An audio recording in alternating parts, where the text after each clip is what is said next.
Berarti dia dusta. Terus? Soal tadi abang bilang bahwa Tuhan itu mengatakan jangan membunuh orang benar, jangan. Ini disampaikan kepada orang yang benar. Orang yang mengikuti perintah Tuhan itu adalah orang yang benar. Yesus itu mati di tangan orang yang salah. Orang yang tidak mengikuti perintah Tuhan. Beda bang. Kan kalau Tuhan katakan jangan membunuh orang benar. Iya. Oh, manusia yang menurut, dia tidak akan melakukan itu. Tapi yang dialami oleh Tuhan Yesus kepada orang yang salah, orang yang tidak menuruti Tuhan. Jadi Yesus mati di tangan orang yang salah, bukan di tangan orang yang benar. Boleh bang? Oke.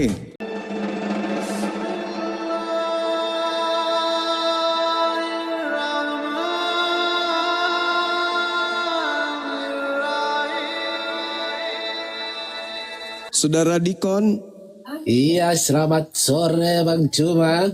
Ya, sore juga saudaraku. Buka kameranya, kita diskusi sampai malam. Cepat. Oke. Gimana? Ya, pertanyaan sedikit buat Bang Cuma. Buka kamera dulu saudara. Saya tidak bisa buka kamera Bang Cuma. Tinggal ditekan, udah aku kirim permintaan. Tidak bisa Bang Cuma. Bisa.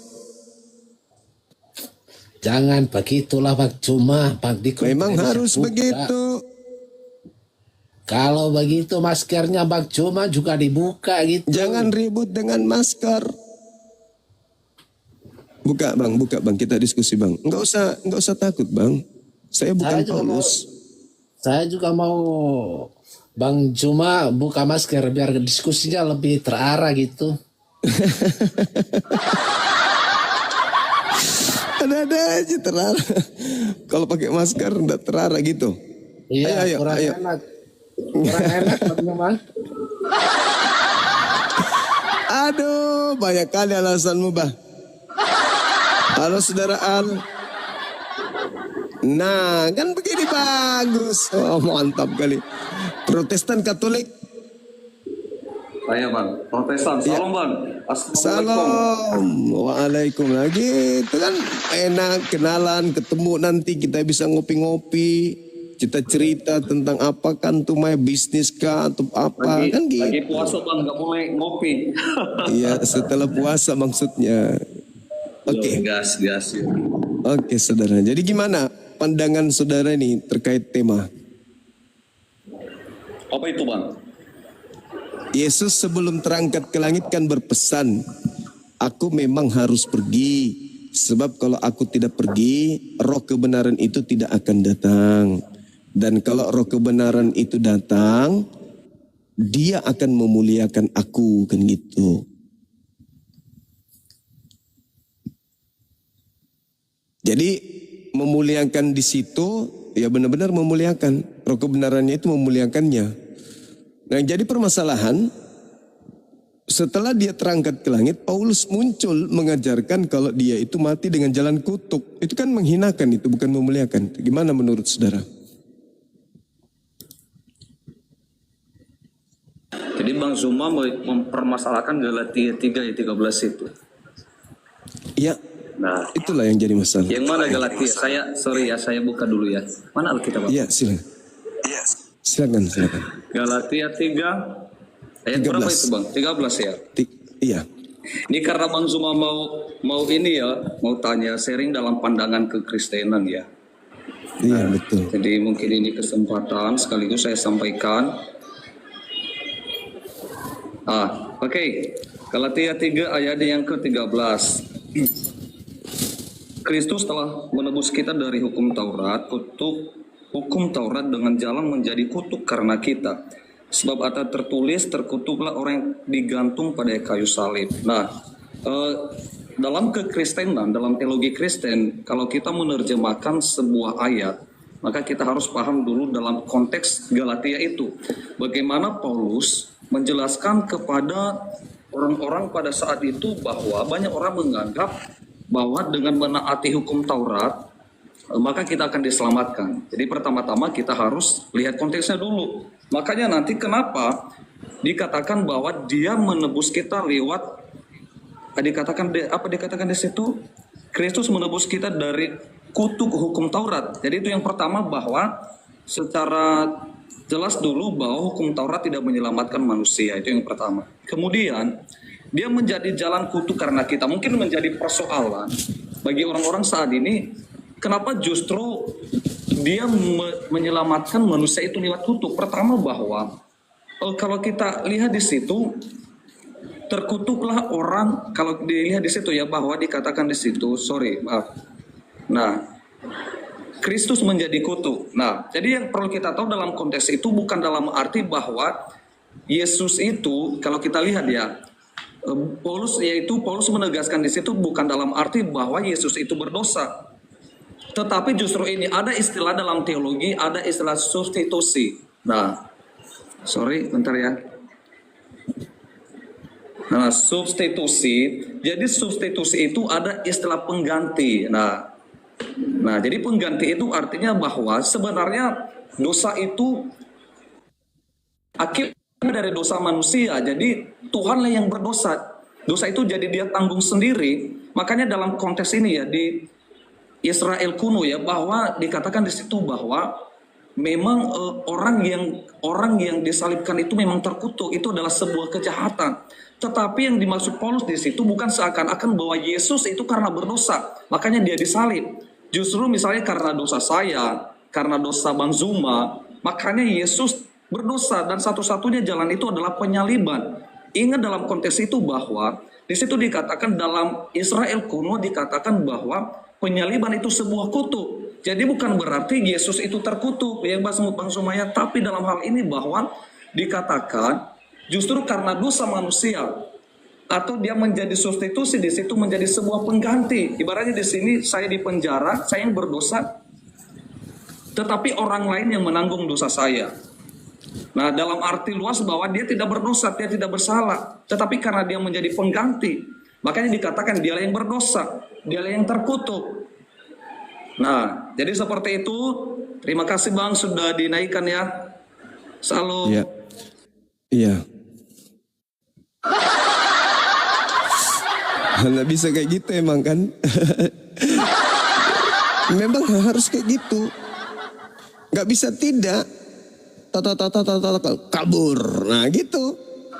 Terserah lu mau sesat mau tidak sesat, yang jelas lu para pendosa nih. Lu kalau mau bebas melakukan dosa nih gue ajarin lu pade. Lu kalau mau bebas berdosa tanpa ada kemudian embel-embel pemikiran, penyesalan dan seterusnya, bayang-bayangan yang menakutkan, mengerikan, lu terima darah Yesus dah. Beres deh.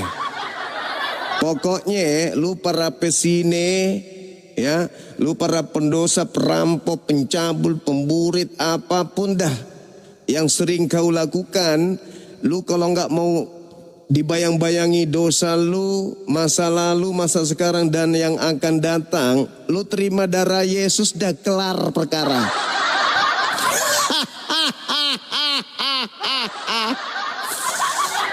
Itu cara iblis datang ke Adam tuh.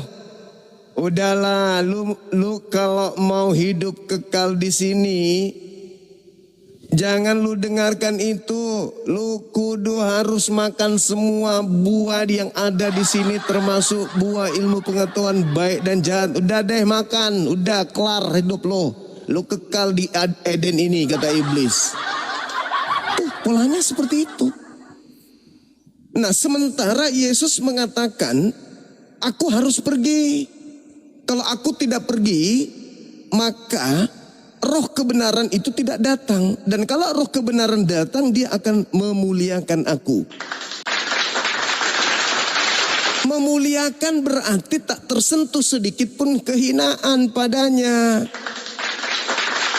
Ini malah dosa, memburit, memperkaos, berzina, mencuri, merampok, korupsi dan seterusnya dikasih ke Yesus. Benar-benar lah ini. Ini fitnahan yang sangat-sangat keji terhadap Yesus. Yang kita ingin bahas, dari mana Paulus mendapatkan ilmu. bahwa Yesus ini mati dengan menanggung dosa-dosanya Kristen. Dari mana Paulus dapat ilmu itu? Ilmu dari mana Paulus dapatkan gitu loh? Dikasih tahu Muhammad mungkin.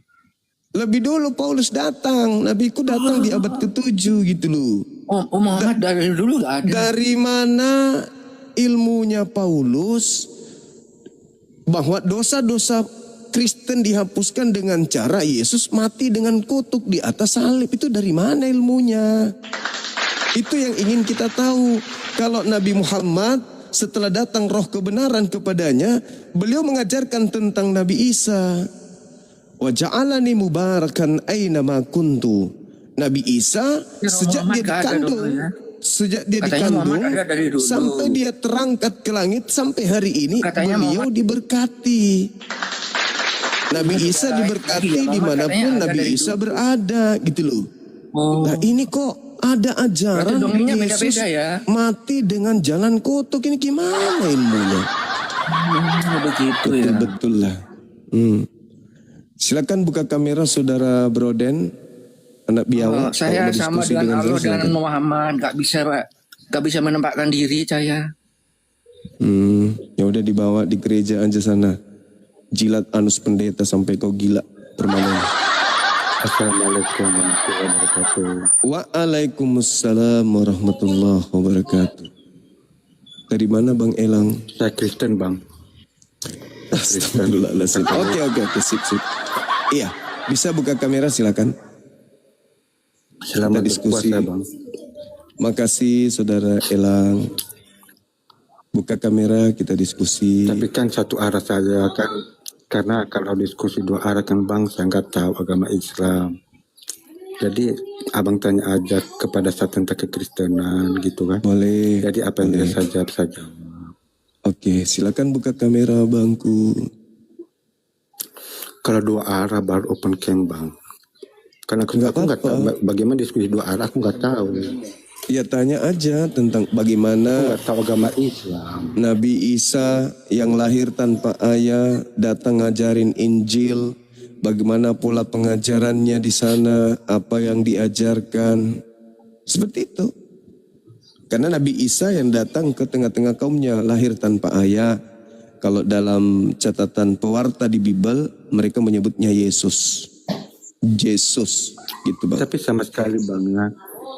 Dan satu pun dari Al-Quran itu saya nggak tahu, makanya untuk dua arah mohon maaf gitu, karena saya nggak tahu juga, nggak pernah membaca, nggak bisa membaca Al-Quran, saya nggak pernah membaca juga kan, jadi bingung kan begitu. Jadi kenapa saya naik dari pertanyaan abang tadi tentang penyaliban itu, makanya saya naik. Kalau dua arah saya mohon maaf gitu, karena saya nggak tahu agama Islam. Jadi kalau memang abang berkenan bertanya tentang iman Kristen, ya udah saya menjawab aja gitu. Moderator gimana moderator? Semangat siang. Karena dua arah Bang saya nggak sanggup, karena Saudara Kerasakti. Gitu. Ya, selamat siang Bang Suma. Dari mana? Katolik, Protestan? Aduh. Protestan Bang. Jumpa lagi kita. Jumpa lagi kita. Oke. Iya Bang. Ada tema menarik ini. Gimana Bang? Ada tema yang sedang kita bahas.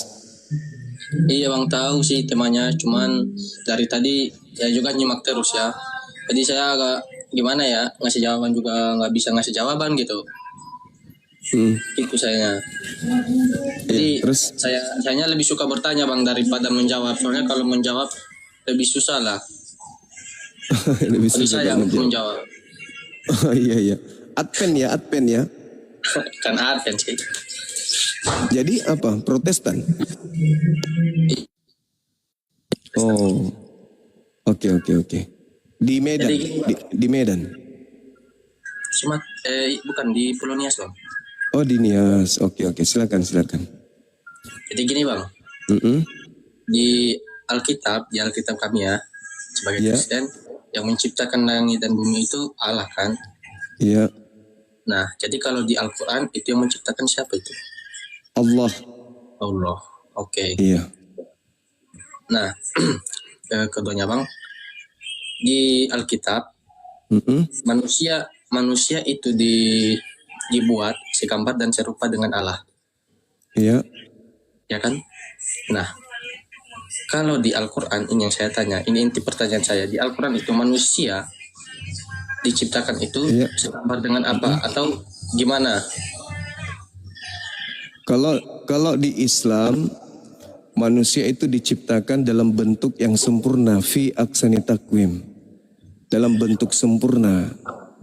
Kesempurnaan manusia itu bisa kita lihat dari segi akal, dari segi fisik, semuanya itu sempurna manusia itu. Tetapi sesempurna-sempurnanya manusia tidak akan serupa dan segambar segambar dengan Tuhan. Kenapa Tuhan itu tidak segambar dengan manusia? Kalau Tuhan segambar dengan manusia, berarti manusia itu ada perempuan, ada laki-laki. Berarti Tuhan kudu harus dua juga. Ada laki-laki, ada perempuan. Kalau dulu sudah pernah turun yang laki-laki namanya Yesus, mungkin nanti akan turun yang perempuan namanya Shirley atau Yesus gitu. Kalau serupa ya, kalau Tuhan serupa dengan manusia berarti Tuhan matanya dua di depan. Sedangkan Tuhan itu maha melihat. Bagaimana dia bisa maha melihat kalau matanya dua-duanya di depan? Sedangkan untuk melihat yang di belakang dia nggak ada mata. Tuhan baru dia balik. Ya apa? Itu makhluk. Makanya di dalam Islam itu Tuhan itu laisa kamitslihi syai', tidak serupa dengan apapun. Tidak ada yang serupa dengan Tuhan. Di dalam kitabnya Yahudi juga dikatakan 2 Samuel 7 nomor 22. Tuhan pencipta langit dan bumi itu tidak serupa dengan apapun.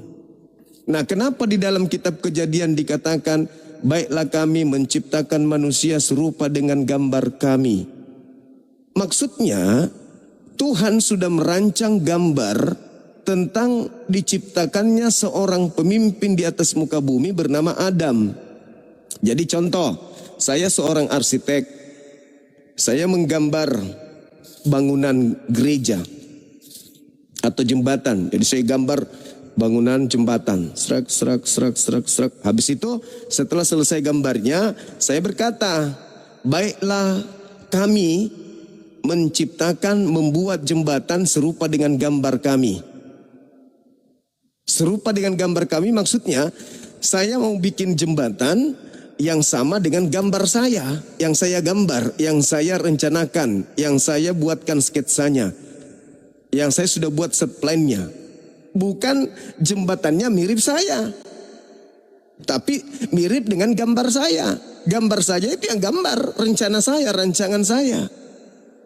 Kalau dalam Islam, Iqra bismi rabbikal ladzi khalaq, khalaqal insana min 'alaq. Jadi Allah sudah menciptakan manusia sesuai dengan rancangannya. Bukan berarti Allah menciptakan manusia sama dengan dirinya, enggak. Itulah salah pengertiannya saudara-saudara kami Kristen di dalam mentafsirkan kitabnya Yahudi. Seakan-akan Tuhan itu sama seperti manusia. Kalau Tuhan sama seperti manusia berarti Tuhan ada anus. Tuhan ada hidung, Tuhan ada jantung, Tuhan ada gigi, Tuhan ada lambung, ada kemaluan. Na'udzubillah, na'udzubillah. Makanya Tuhan itu disebut Subhanahu wa ta'ala. Yesaya 5 nomor 16. Tuhan itu maha suci, maha tinggi. Karena dia maha suci, maka dia tidak serupa makhluk. Tidak serupa manusia. Karena dia maha tinggi, maka dia tidak sama seperti manusia. Begitu. Silakan. Ya, tadi matikan kamera karena biasa jaringan nge-lag, jadi gambar Bang Juma pun agak patah-patah gitu. Jadi suara Bang Juma juga patah-patah, jadi kayak gak jelas gitu kan. Mohon maaf ya, saya matikan kamera ya. Iya, sekali-sekali aja nyalakan, enggak apa-apa. Ya, siap. Nah, jadi gini Bang Juma. Nah, tadi kan Bang Juma mengatakan contoh nih, kalau Bang Juma mau membuat suatu gereja, membangun sebuah gereja, pasti ada yang namanya gambar ya, gambar sebelumnya ya. Iya. Nah tadi juga Bang Juma mengatakan bahwasannya manusia yang diciptakan dalam Alkitab itu tidak sama sekali menyerupai dengan Allah gitu. Iya. Benar gitu?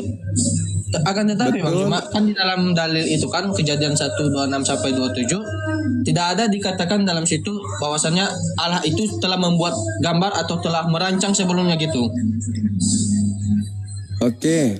Nah, Di situ kok lanjut. itu kan hanya ada kata menyerupai dengan kita. Kalau kita bawa ke ini ya Bang Juma, ke inilah pemikiran manusia, pemikiran yang umum ini ya, menyerupai ini artinya ada kesamaan gitu. Nah, benar kan? Menyerupai itu sebenarnya ada kesamaan ya kalau kita artikan secara umum. Iya, terus Nah, jadi ada lagi? sedikit lah saya membantah tadi perkataan Bang Juma, karena Bang Juma tadi mengatakan Allah itu sudah ada rencana sebelumnya gitu kan, untuk gambar manusia. Nah, itu aja sih Bang Iya. Juma. Oke, baik. Jadi kalau ada ini melarikan ke sana, oke. Sama seperti lemari atau taruhlah meja. Lemari lah atau meja. Meja itu mencerminkan si pembuat meja. Kalau mejanya itu ukirannya buruk, lekukannya jelek, itu cerminan daripada pembuatnya, bahwa yang membuatnya ini tidak ahli, bukan ahli di dalam membuat mebel, bukan ahli meja dia asal-asal membuatnya. Nah, tapi karena mejanya itu bagus, cantik, rapi, artinya bahwa yang membuatnya ini sudah pasti adalah ahli di bidangnya. Manusia diciptakan begitu sempurna, yang saya katakan tadi, dalam bentuk fi aksani takwim, dalam bentuk sempurna. Artinya yang membuat manusia ini sempurna, pasti sempurna, karena terlihat dari ciptaan. Kenapa dia sempurna? Ada mata, berarti yang menciptakan melihat, tapi tidak seperti mata manusia melihat, berarti dia maha melihat. Manusia mendengar, berarti yang membuatnya ini maha mendengar. Manusia berkarya, bisa mencipta, berarti yang membuatnya ini maha pencipta. Manusia punya tangan, berarti yang membuatnya ini maha memberi. Manusia punya kaki, berarti yang membuatnya ini adalah hakikat yang kokoh, dan seterusnya.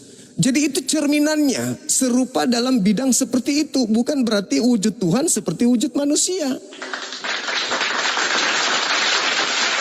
Pencipta langit dan bumi punya tangan, punya.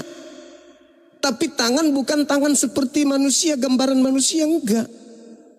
Tuhan punya rasa sama seperti kita.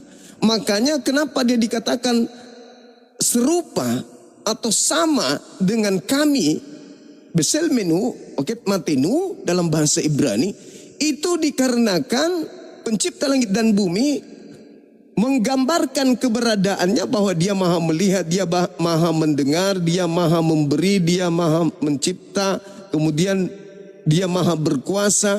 Cerminan itu terbias ke makhluknya yang bernama manusia.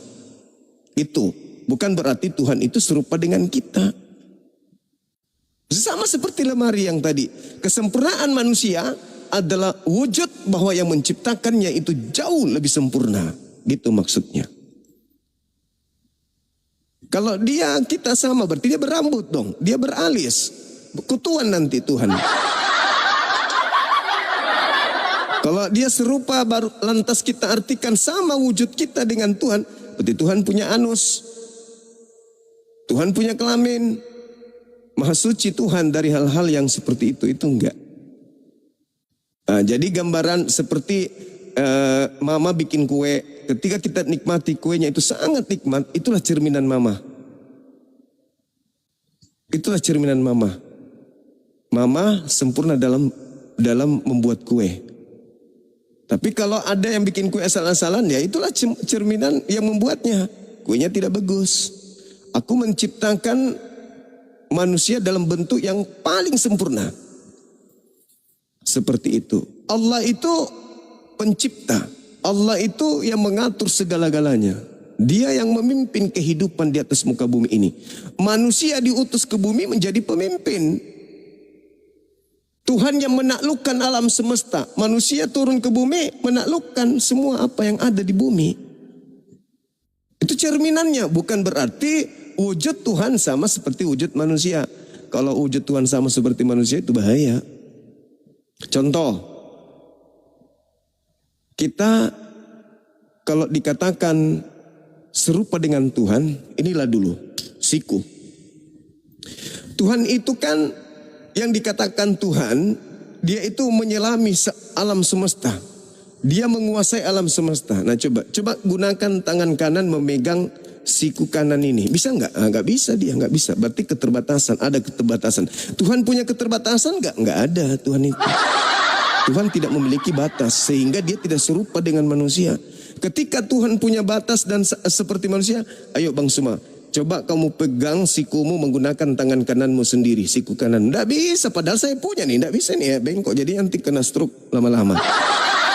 Makanya Tuhan tidak serupa dengan manusia. Tapi dalam arti kata gambaran kesempurnaan manusia dalam bentuk fi aksani takwim, itulah cerminan penciptanya. Karena manusia sempurna, maka dia berasal dari yang sempurna. Alam semesta ini sempurna.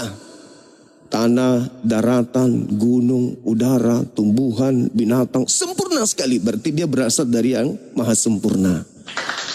Gitu, Adinda. Silakan.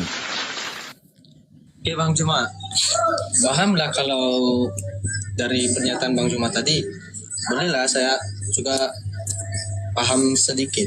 Jadi gini Bang Juma, tadi Bang Juma mengatakan di Al-Quran ya, maaf ya, di Al-Quran itu manusia diciptakan dalam bentuk sempurna gitu ya? Iya. Yang diartikan dalam bentuk sempurna ini gimana itu Bang Juma? Kalau memang dia itu sempurna diciptakan, mengapa ada yang namanya itu dosa? Oke. Ya, jadi diciptakan dari awal itu sempurna dan pasti kembalinya lagi kepada yang maha kuasa nanti sempurna lagi apa gimana gitu kan? Ya. Oke. Oke. Jadi gini. Kenapa manusia itu dikatakan sempurna? Karena manusia memiliki dua potensi. Potensi apa itu? Potensi menjadi jahat, potensi menjadi baik. Itulah bentuk kesempurnaan manusia. Kenapa manusia lebih sempurna daripada malaikat? Karena malaikat tidak memiliki nafsu, tidak memiliki syahwat, tidak memiliki keinginan-keinginan. Seperti juga binatang. Kenapa mereka tidak dikatakan sempurna? Karena binatang itu tidak memiliki kehendak bebas, kehendak free will. Kambing atau gajah adalah makhluk yang besar, pahanya besar kali. Tapi bisakah kemudian gajah memiliki kehendak bebas? Hari ini dia mau makan soto Betawi, besok dia mau makan sate, besoknya lagi dia mau makan nasi padang, besok lusa dia mau makan kemudian lontong Medan. Ada nggak gajah? Nggak ada. Tapi manusia diberi kehendak bebas. Tapi konsekuensinya ada. Apa itu? Ada yang disebut dosa. Makanya saking sempurnanya manusia, Tuhan memberikan aturan. Tidak ada Tuhan memberikan aturan kepada binatang. Kenapa Tuhan tidak memberikan aturan itu kepada binatang? Karena binatang tidak sanggup, tidak memiliki bekal untuk kesempurnaan. Jadi manusia itu yang pertama memiliki otak, akal. Setelah manusia itu diberi akal, diberi kehendak bebas. Ini yang kedua, kehendak bebas. Dia bisa menjadi Islam, dia bisa menjadi ateis, dia bisa menjadi Kristen, dia bisa menjadi apapun. Kehendak bebas. Yang ketiga, manusia itu diuji. Manusia itu diuji. Jadi tiga komponen ini yang dimiliki oleh manusia, yang diberikan Tuhan oleh Tuhan kepada manusia. Kalau binatang tidak diuji, kalau kita diuji. Sama seperti yang Anda alami sekarang, bertanya tentang Islam. Kenapa bisa bertanya tentang Islam? Karena ada kehendak bebas. ingin belajar Islam, ya itu kehendak saya sendiri. Kalau binatang tidak memiliki kehendak. Oleh karena itulah kesempurnaan dari manusia ini diwujudkan dengan akal. Kenapa dia dihitung berdosa? Karena dia sudah diberi akal, tetapi dia masih melanggar perintah.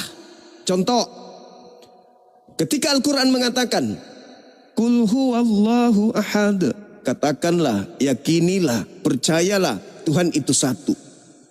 Akal kita percaya. Tapi kita lebih memilih menuhankan 3. Dosa. Dalam Islam dosa. Akal sudah mengatakan Tuhan itu satu. Akal. Tapi kita menuhankan 3 pribadi. Dosa. Dikatakan lagi, Allahus Samad, Tuhan itu tempat bergantungnya segala sesuatu. Tidak ada di atas muka bumi ini yang tidak bergantung kepada Tuhan. Masuk akal? Masuk akal. Tapi ada juga tuh yang mengatakan yang saya sembah ini masih bergantung, masih berdoa kepada Tuhan yang lain. Masih butuh matahari, masih butuh makan, masih butuh ASI dari ibunya. Berarti melanggar aturan akal, berdosa. Allahus Samad, lam yalid walam yulad, pencipta langit dan bumi itu tidak mungkin punya keturunan, tidak mungkin bersilsilah, tidak beranak dan tidak diperanakan. Tuhan tidak beranak, ya. Tuhan tidak diperanakan, ya. Masuk akal? Masuk akal. Tetapi ada yang melanggar, yang dilahirkan manusia malah dituhankan. Dosa. Kemudian walam yakul lahu kufuwan ahad. Tidak ada makhluk di atas muka bumi ini maupun di atas langit yang serupa, yang sama dengan Tuhan. Karena Tuhan cuma satu, berarti nggak ada yang serupa dengannya. Akal mengatakan apa? Betul nggak? Betul. Tidak mungkin ada saingan Tuhan. Tidak mungkin ada makhluk yang bisa menyaingi Tuhan. Tidak mungkin ada malaikat yang bisa menyaingi Tuhan. Tidak ada. Tuhan satu-satunya. Walam yakul lahu kufuwan ahad. Tidak ada yang menyerupai. Masuk akal? Masuk akal. Tetapi masih ada juga manusia yang menyembah sesamanya manusia. Hanya gara-gara dia makan ikan goreng, hanya gara-gara dia berjalan di atas air, hanya gara-gara dia kemudian menyembuhkan orang buta, orang tuli, sehingga dia dituhankan. Dosa. Nah, sekarang logika sederhananya adalah ketika kita berdosa, bisa nggak pencipta langit dan bumi itu mengampuni dosa kita hanya dengan kita datang kepadanya? Wahai Tuhanku, aku mohon ampuni dosa-dosaku. Please, aku menyesal melakukannya, segala dosa yang telah aku lakukan. Maafkan aku, wahai Tuhanku. Kira-kira Tuhan yang Maha Pengampun itu mengampuni nggak dosa kita? Ampuni. Mengampuni pasti. Karena dia Maha Penyayang. Apa buktinya dia Maha Penyayang? Buktinya kita diciptakan.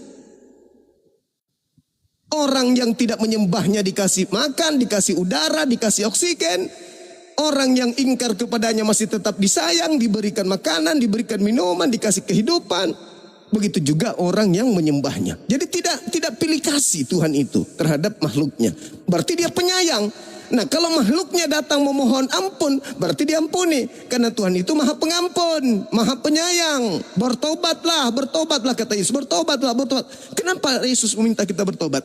Karena Tuhan itu Maha Penerima tobat. Nah, kalau Tuhan itu ternyata bisa mengampuni dosa hanya dengan kita memohon, kenapa justru dipercayai Tuhan turun ke bumi mati untuk nebus dosa? Jadi sekali lagi pertanyaan adik ini, kalau manusia itu sempurna, kenapa harus ada dosa? Justru karena berakal sehat sempurnalah, maka Tuhan menunjukkan jalan. Jangan kau lakukan ini dosa. Ini loh yang harus kamu lakukan supaya kamu masuk dalam surga. Coba, ada nggak perintah seperti itu kepada kera, kepada binatang? Nggak ada. Kenapa? Karena mereka tidak sempurna. Kesempurnaan itu hanya ada di kita. Kita berdosa bukan karena kita tidak sempurna, tapi karena kita melanggar. Apakah kita bisa punya kekuatan, punya kesempatan untuk tidak melanggar? Ada. Ada kesempatan supaya kita tidak berdosa, ada. Tetapi kita itu tadi dikasih nafsu, dikasih ujian, kita lah yang mau, itu pilihan sendiri. Bukan Tuhan yang memerintahkan kita berzina kan? Bukan Tuhan yang memerintahkan kita mencuri kan? Bukan Tuhan yang memerintahkan kita membunuh, bukan. Tapi kita sendiri yang mau. Berarti kesempurnaan itu ada di kita. Coba bayangkan, kalau manusia, ini sedikit lagi, coba bayangkan kalau kita diciptakan tidak punya potensi melakukan dosa. Apa kira-kira yang terjadi di bumi ini? Kalau tidak ada potensi melakukan dosa dalam diri kita, kira-kira kita seperti apa hidup? Seperti batu. Kenapa? Karena ketika tidak ada kejahatan, maka tidak ada kebaikan. Ada kebaikan karena adanya kejahatan. Jadi kejahatan inilah yang menjadi tolak ukur kita mengetahui apa yang baik. Kalau kejahatan tidak diciptakan, siapa yang mau jadi baik? Sedangkan baik itu tidak ada. Kenapa baik itu tidak ada? Karena tidak ada pembandingnya. Orang dikatakan tinggi karena ada yang disebut rendah. Orang bisa dibulat karena ada yang kotak. Bisa dikatakan kurus karena ada yang gemuk. Kalau semuanya kurus, ada nggak yang gemuk? Tidak ada. Kalau semuanya gemuk, ada nggak yang kurus? Nggak ada. Itulah kenapa manusia itu dikasih kehendak bebas dengan ujian. Karena kalau manusia tidak ada nafsu syahwat, siapa yang mau pergi kerja? Saya tidak akan pergi kerja, saya tidak akan membangun bisnis. Kenapa? Karena yang ada cuma kebaikan-kebaikan. Kenapa tidak bekerja? Toh Tuhan akan beri aku makan. Kenapa kamu tidak berobat? Toh saya pasti sehat. Saya tidak mungkin sakit. Karena tidak ada yang sakit. Tidak ada yang berpikir membuat obat. Tidak ada yang berpikir membuat alat berobat. Tidak ada yang berpikir membuat rumah sakit. Karena tidak ada potensi untuk melakukan sesuatu. Cuma baik, tidak ada yang akan membuat mobil. Tidak ada yang bikin komputer. Tidak ada yang bikin semua-semuanya. Kita hidup seperti batu. Sekarang kalau tidak ada potensi dosa pada diri kita, lalu apa yang menarik kita untuk bekerja? Kan orang bekerja itu apa? Kalau saya tidak bekerja, anak saya lapar. Ya kan? Kalau saya tidak bekerja, anak saya lapar, istri saya lapar. Kalau istri saya lapar, saya pulang, istri saya bisa maki-maki. Anak saya bisa jadi gelandangan. Kalau anak saya jadi gelandangan, maka anak saya akan menjadi perampok. Anak saya akan menjadi ini bla bla bla bla. Berarti potensi dosa itu yang kita hindari. Karena kita tidak mau berdosa, maka kita melakukan hal-hal yang baik. Jadi dosa itu adalah tolak ukur amal kebaikan. Kalau tidak ada dosa, tidak ada orang berbuat baik. Itu intinya. Makanya kita disebut manusia makhluk sempurna. Begitu Adinda. Oke Bang Zuma. Oke. Terima kasih. Tadi Bang Zuma mengatakan kalau tidak ada dosa, potensi dosa berarti tidak ada kebaikan gitu ya? Tuh, ya. Gitu ya tadi bilangnya ya. Izin ya, Mas kamera yang agak ngelag ya. Yes. Oke. Itu Bang Zuma katakan artinya dosa ini berasal dari tumbuh dari diri seseorang itu sendiri atau bagaimana? Nah, contoh nih Bang Zuma. Kalau kami sebagai umat Kristen, awal mula dosa itu berasal dari Adam dan Hawa itu sendiri. Nah, jadi kami sebagai umat Kristen, kami ini keturunan Adam dan Hawa. Berarti dosa itu sudah ada sebelum kami lahir di dunia ini. Nah, meskipun kami dalam kandungan, kami sudah ada dosa karena kami keturunan Adam dan Hawa. Itu ya. Nah, yang Bang Zuma katakan tadi potensi dosa, berarti dosa itu muncul secara tiba-tiba atau bagaimana? Oke. Kalau dari kami tadi, kalau dari kami umat Kristen, itu berawal dari Adam dan Hawa. Nah, sekarang saya tanya sama Bang Zuma, di Islam ya, di Muslim ya, dosa itu muncul secara tiba-tiba atau bagaimana? Loh kan Bang Zuma tadi mengatakan potensi dosa, kalau nggak ada dosa berarti nggak ada kebaikan gitu ya? Iya. Itulah. Mohon dijawab Bang Zuma. Oke. Bisa di-mute. Oke. Jadi gini. Tuhan menciptakan Adam alaihissalam itu dengan potensi-potensi. Potensi berdosa, potensi tidak berdosa. Coba Anda baca di dalam Kejadian 1:26, baiklah kami menciptakan manusia serupa dengan gambar kami untuk berkuasa di bumi, berkuasa terhadap ikan-ikan di laut, burung di udara, binatang di daratan. Betul? Betul itu ya? Oke. Jadi Adam itu ingin diciptakan oleh Tuhan untuk menaklukkan bumi. Itu dulu. Berarti Tuhan harus menciptakan manusia yang super. Tidak bisa menciptakan makhluk yang cuma besar di badan saja.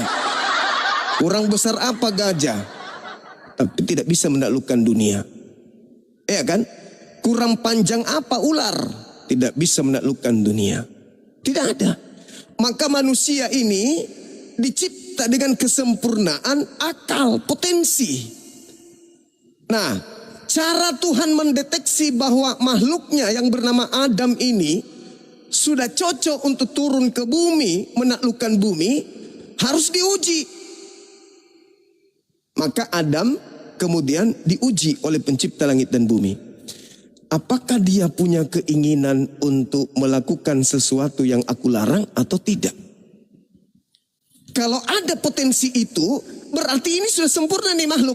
Sudah sempurna ini makhluk. Sehingga apa yang terjadi? Dia makan buah ilmu pengetahuan baik dan jahat. Selesai pekerjaan. Kenapa bisa demikian? Bayangkan saja nih. Kalau Adam turun ke bumi menaklukkan alam semesta tapi dia tidak tahu baik dan jahat. Apa bedanya dengan kera? Monyet, gorila. Monyet itu tahu nggak baik dan jahat? Tidak tahu. Bisa nggak monyet menaklukkan bumi? Tidak bisa. Tetapi manusia ketika diberikan kesempurnaan, dia bisa melakukan yang jahat, dia bisa melakukan yang baik, tapi untuk memfilter baik dan jahat, Tuhan berikan dia akal. Ini akal, aku berikan semamu supaya kau tahu ini yang jahat, ini yang baik. Setelah kau tahu baik dan jahat, kalau kau melakukan pelanggaran kau berdosa, jika kau melakukan kebaikan maka kau mendapatkan pahala kebaikan. Turun ke bumi, taklukkan bumi. Turun. Maka apa yang terjadi? Setelah dia turun ke bumi, pertama apa ya?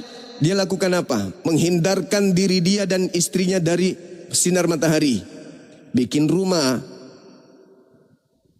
Menghindarkan diri mereka dari hujan, bikin rumah, bikin tempat tinggal.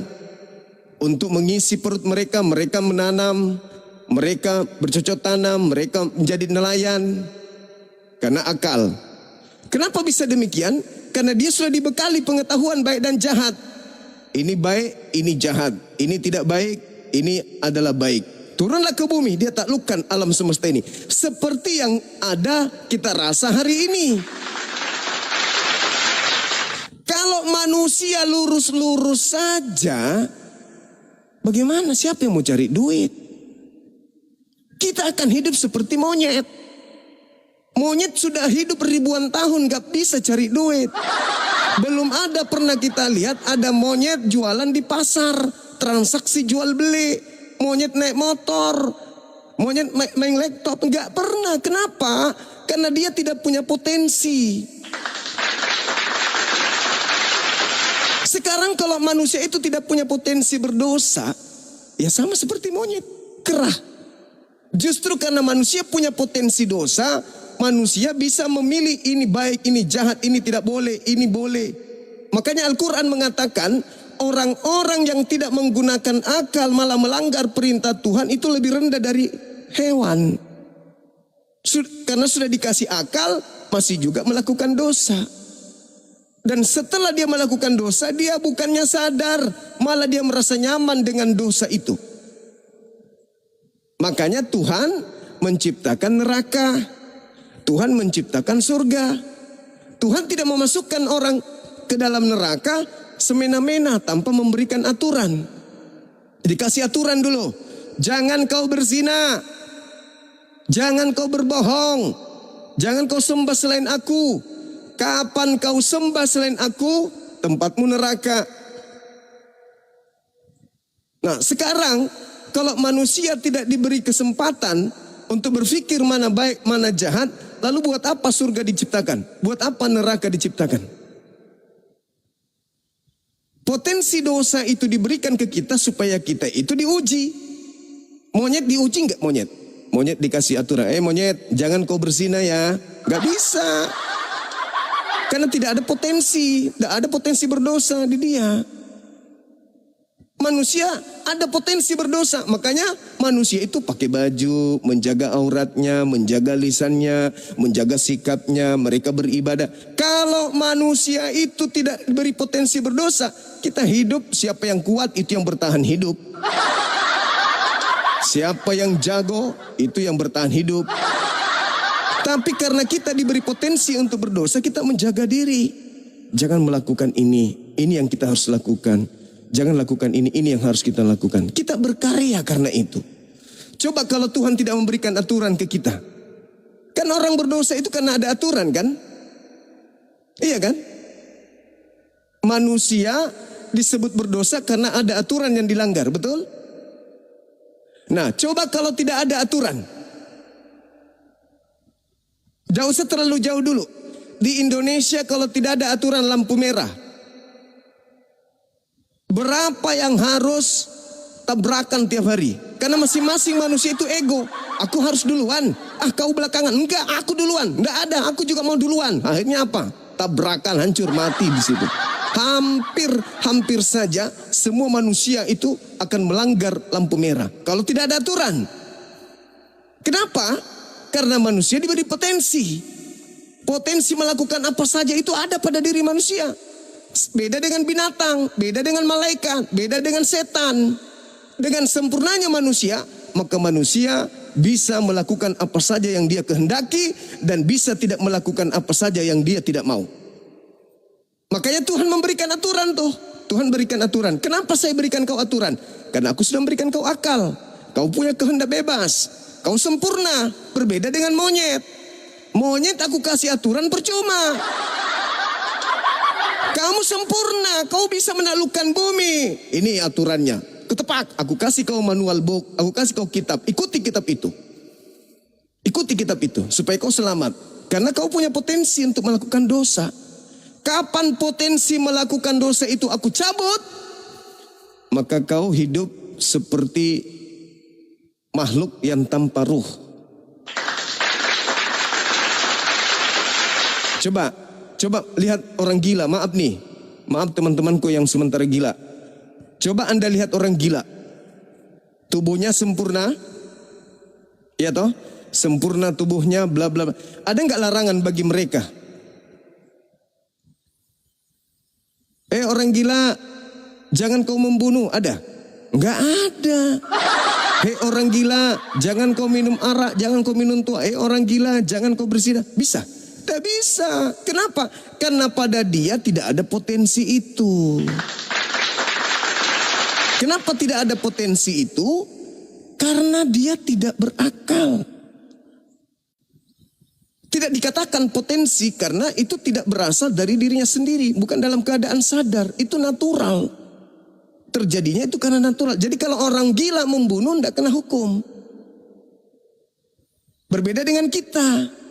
Kita ini diberi akal oleh Tuhan sehingga kita memiliki potensi untuk berdosa. Sekarang saya ingin kasih pilihan. Adik ini tidak memiliki potensi berdosa tapi akalnya dicabut. Atau adik dikasih akal tetapi disuruh berhati-hati. Jangan lakukan ini.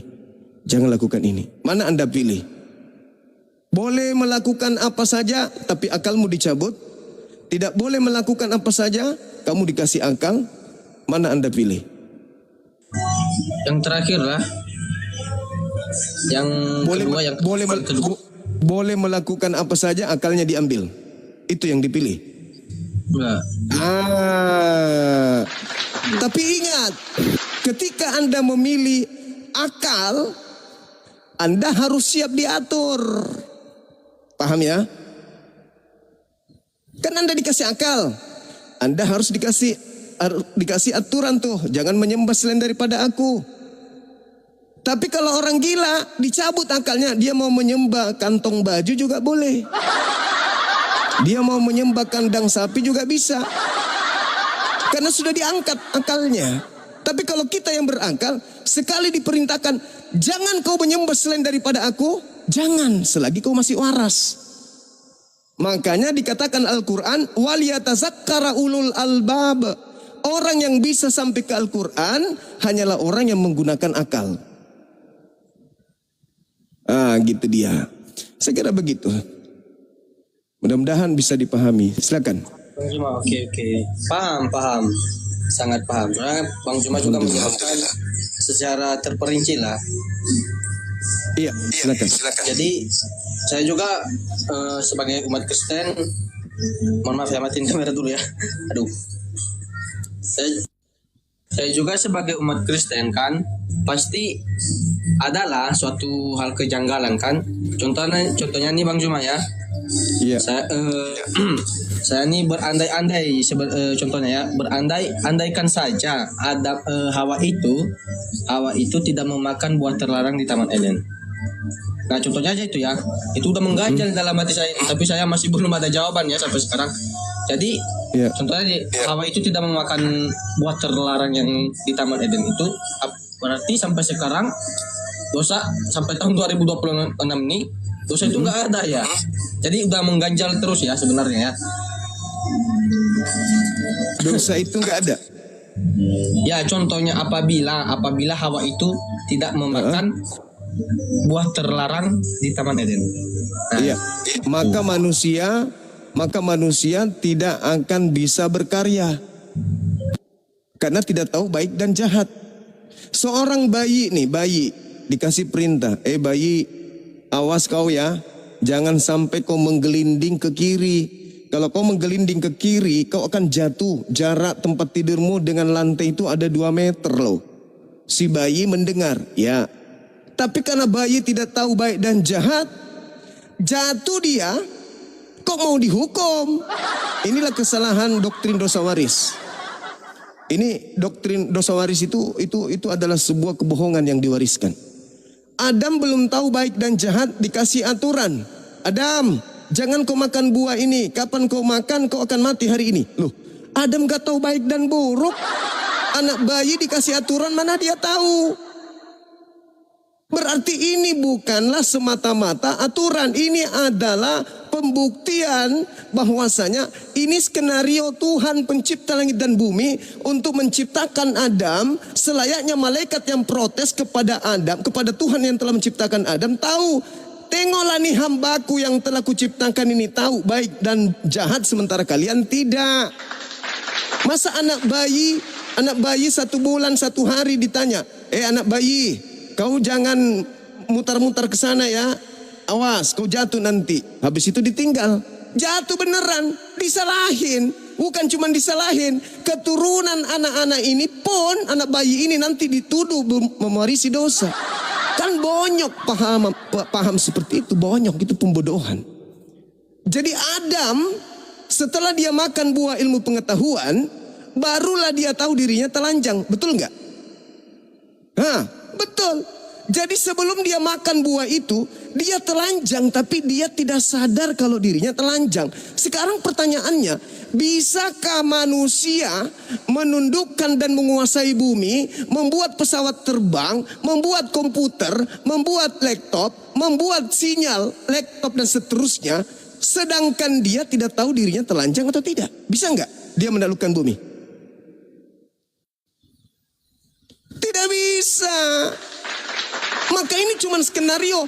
Maka lebih tepatlah apa yang dikatakan Al-Quran. Walakad ahidna ila Adam min qablu panasiya walam najid lahu azma. Itu lebih masuk akal.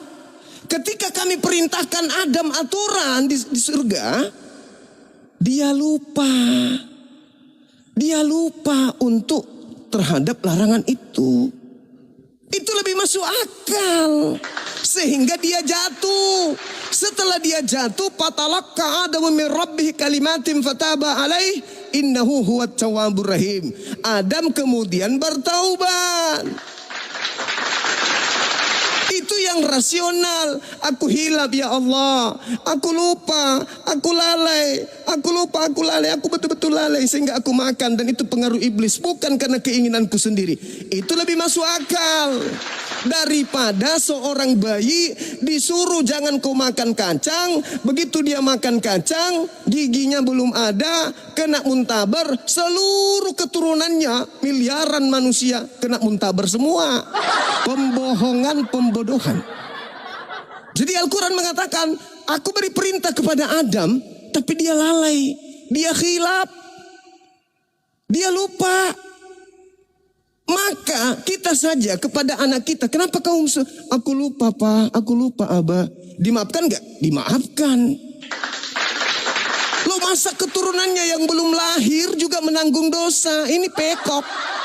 Doktrin hanya sekedar ingin menjual korban yang mati disalib. Penebus dosamu loh, penebus. Itu ada yang menjual itu. Membodohi manusia. Itu yang ada di dalam Al-Quranul Karim. Jadi ketika kemudian Adam sudah melakukan itu, beliau sudah layak turun ke bumi. Wah, ini makhluk luar biasa. Karena di Islam itu, wa iz qala rabbuka lil malaikati inni ja'ilun fil ardi khalifah. Qalu ataj'alu fiha may yufsidu fiha wa yasfikud dima wa nahnu nusabbihu bihamdika wa nuqaddisu lak. Qala inni a'lamu ma la ta'lamun. Malaikat dikumpul. Kumpul malaikat. Tuhan lalu berkata kepada mereka, aku Tuhan hendak menciptakan seorang pemimpin di atas muka bumi bernama Adam. Manusia. Malaikat protes. Kenapa kau ingin menciptakan lagi makhluk di bumi? Manusia itu nanti kerjanya hanya perang, pertumpahan darah. Apa kata Allah? Inni a'lamu ma la ta'lamun. Kau diam wahai malaikat. Aku lebih tahu daripada engkau. Aku ini Tuhan. Aku yang tahu. Kau tidak tahu apa-apa. Diciptalah Adam. Kun fayakun. Dicipta Adam. Setelah Adam dicipta, Allah berpaling kepada malaikat. Hei malaikat, kau sujud menghormat kepada Tuhan, kepada makhluk yang telah kuciptakan dengan tanganku sendiri. Di antara mereka ada yang tidak mau. Itulah yang masuk dalam golongan iblis, yang tidak mau sujud menghormat kepada ciptaan Allah. Kenapa kau tidak mau sujud? Apa katanya? Yang malaikat yang jatuh ini. Aku enggak mau. Ana khairum min. Saya lebih baik dari mereka. Aku kau cipta dari tanah. Adam kau cipta dari, aku dari api. Kau cipta Adam dari tanah. Derajatku lebih tinggi. Masa aku harus hormat ke dia? Kamu beneran enggak mau? Enggak mau. Ya sudah. Kalau begitu kau keluar dari sini. Keluar dari jannah. Iblis yang mengatakan oke. Aku siap menanggung. Tetapi izinkan saya minta permintaan, satu permintaan. Apa? Panjangkan umurku supaya aku buktikan bahwa Adam itu tidak layak untuk aku hormati. Adamlah yang harus hormat kepadaku. Aku berikan umur panjang kepadaku, tangguhkan usiaku, akan aku buktikan kepadamu wahai Tuhan bahwa Adamlah yang harus hormat kepadaku, bukan aku yang harus hormat kepada dia. Tuhan mengatakan apa? Oke. Maka Kejadian 5 nomor 13, aku Tuhan mengadakan permusuhan antara you iblis dengan you Adam. Keturunanmu dan keturunan iblis ini akan berseteru di bumi ini. Oke. Sepakat, turunlah manusia ke bumi bersama dengan iblis. Di bumi ini kita berperang nih sama iblis. Makanya di Al-Quran dikatakan, wa ma khalaqtul jinna wal insa illa liya'budu. Aku tidak menciptakan Adam dan keturunannya selain hanya untuk beribadah menyembah kepadaku. Turun Adam, turun iblis. Iblis datang, begitu Nabi datang, iblis datang merubah ajarannya. Adam diutus lagi Nabi, dirubah lagi ajarannya. Diutus lagi Nabi, diubah lagi. Itu kerjaan iblis tuh. Selalu menggocok, selalu merubah, selalu kemudian memelintir ajaran para Nabi. Itu kerjaan. Isa turun ke bumi, ingin dibunuh oleh mereka, Allah mengangkatnya.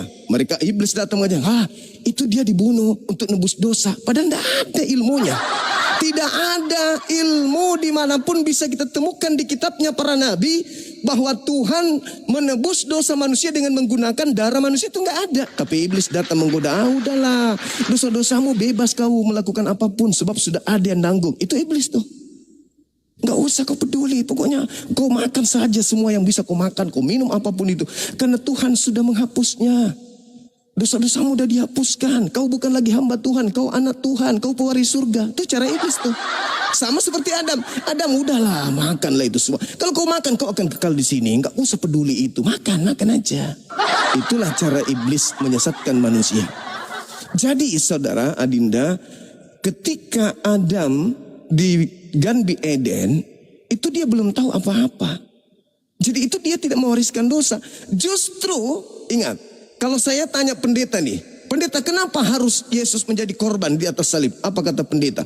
Oh, dia itu menebus dosa-dosa kita. Lah, dosa kita maksudnya dosa dari nenek moyang kita Adam. Ha? Sejak kapan Adam mewariskan dosa?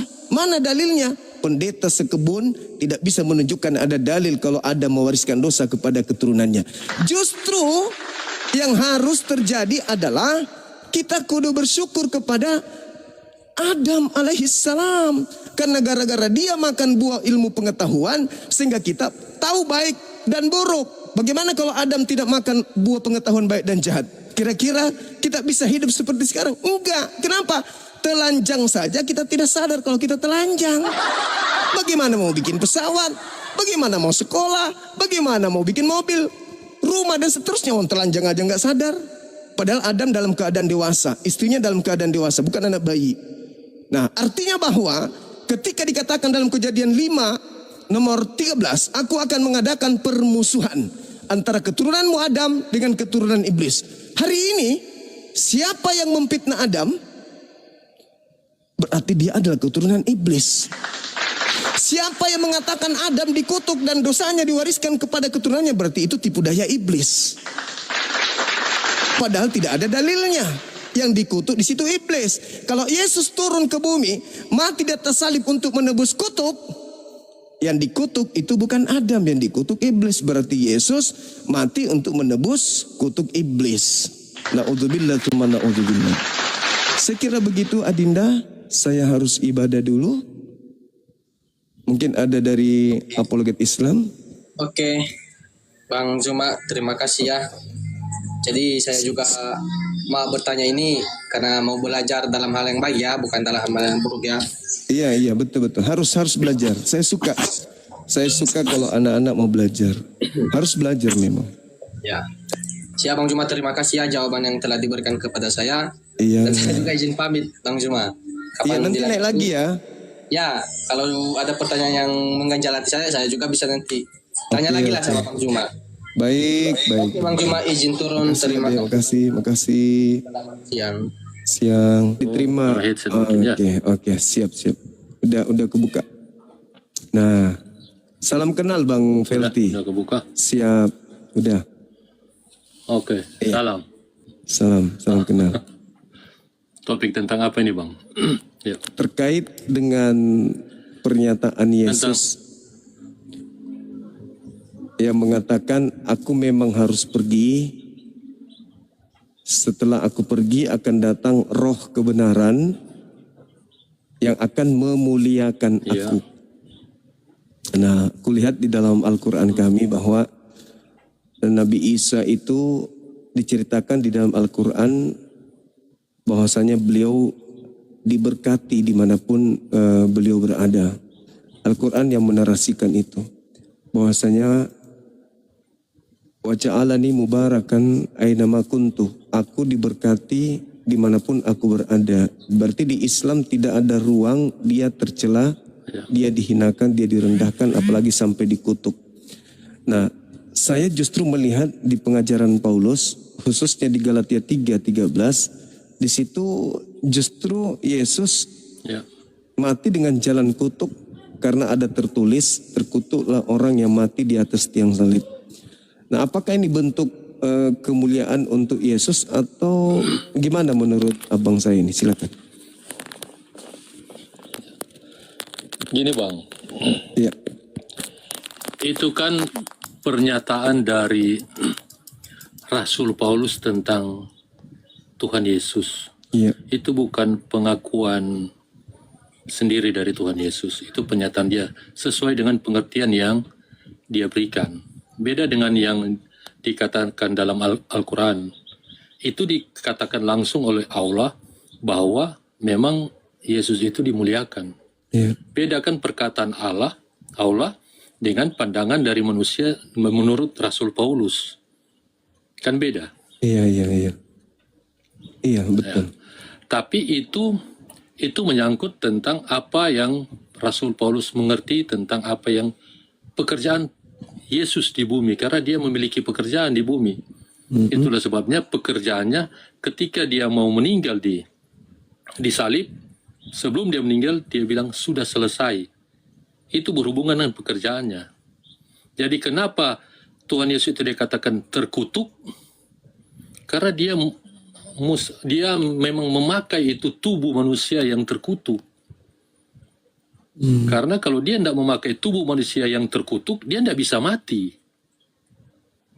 Jadi Rasul Paulus bilang dia terkutuk karena dia memakai tubuh manusia yang terkutuk. Itulah sebabnya dia bisa mati. Kalau dia pakai dengan kealahannya dia sebagai Tuhan, dia datang sebagai Tuhan, maka dia tidak akan bisa mati. Jadi yang terkutuk tubuh manusianya yang memang digunakan itu. Iya. Yang boleh pingin, itu Bang. Oke, makasih Bang.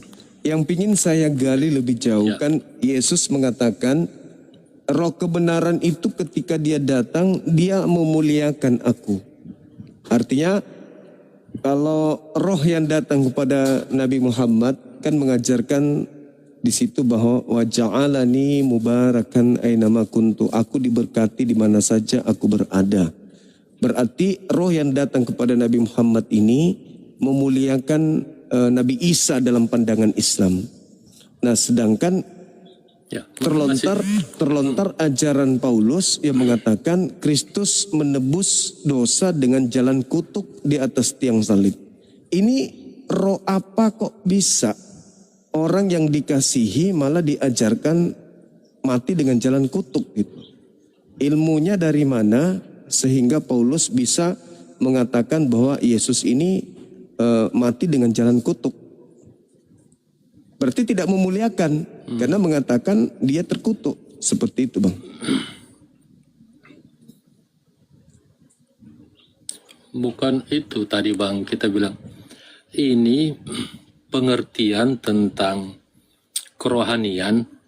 Makanya Rasul Paulus itu dia mengerti tentang pekerjaan dari apa yang Yesus lakukan di bumi. Itu pekerjaannya. Nah, masing-masing punya pekerjaan Bang.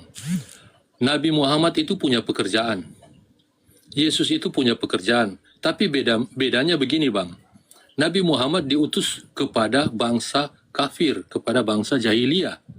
Pengajarannya beda. Isa Al-Masih diutus kepada orang yang taat beragama.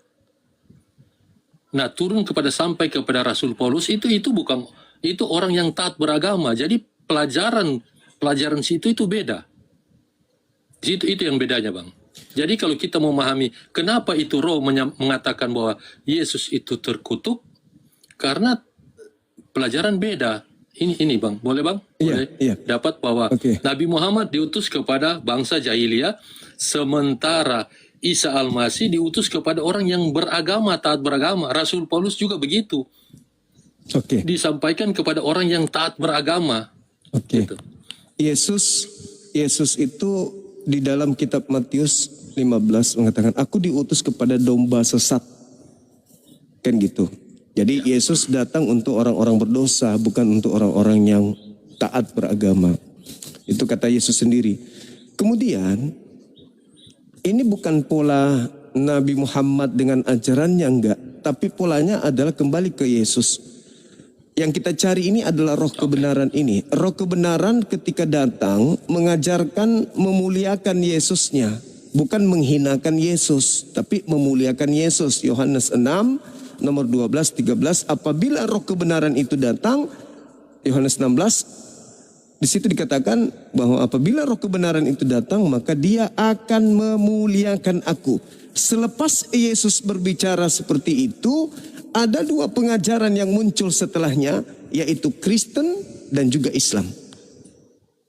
Artinya bahwa kalau roh kebenarannya bekerja di Kristen, pertanyaannya muncul, kenapa di Kristen diajarkan bahwasanya Yesus itu adalah manusia yang mati di atas tiang salib, dikutuk oleh Elohim. Kok dia dikutuk? Padahal kan setelah aku datang, akan datang roh kebenaran. Fungsi roh kebenaran itu datang memuliakan, bukan menghinakan, tapi memuliakan. Nah, saya sebagai Muslim ketika berbicara tentang tokoh yang lahir tanpa ayah di kaumnya Israel, itu di Al-Quran dimuliakan terus. Sedangkan di Bible ditampar, diludahin, diseret, ditonjok, ditelanjangin, digantung, ditombak, dibunuh, dikutuk lagi. Maka muncul pertanyaan, ini roh apa ini yang datang kepada Paulus? Kok bisa Yesusnya diajarkan ke orang-orang bahwa dia mati dengan jalan kutuk, menembus dosa-dosa para pendosa? Kok bisa Yesus dijadikan sebagai tumbal di situ? Padahal kata Yesus, apabila roh kebenaran itu datang, dia datang memuliakan, bukan menghinakan. Gitu Bang. Itu makanya saya ingin mencari dari mana Paulus mendapatkan pengajaran kalau Yesus itu mati dengan jalan kutuk. Gitu Abang, silakan.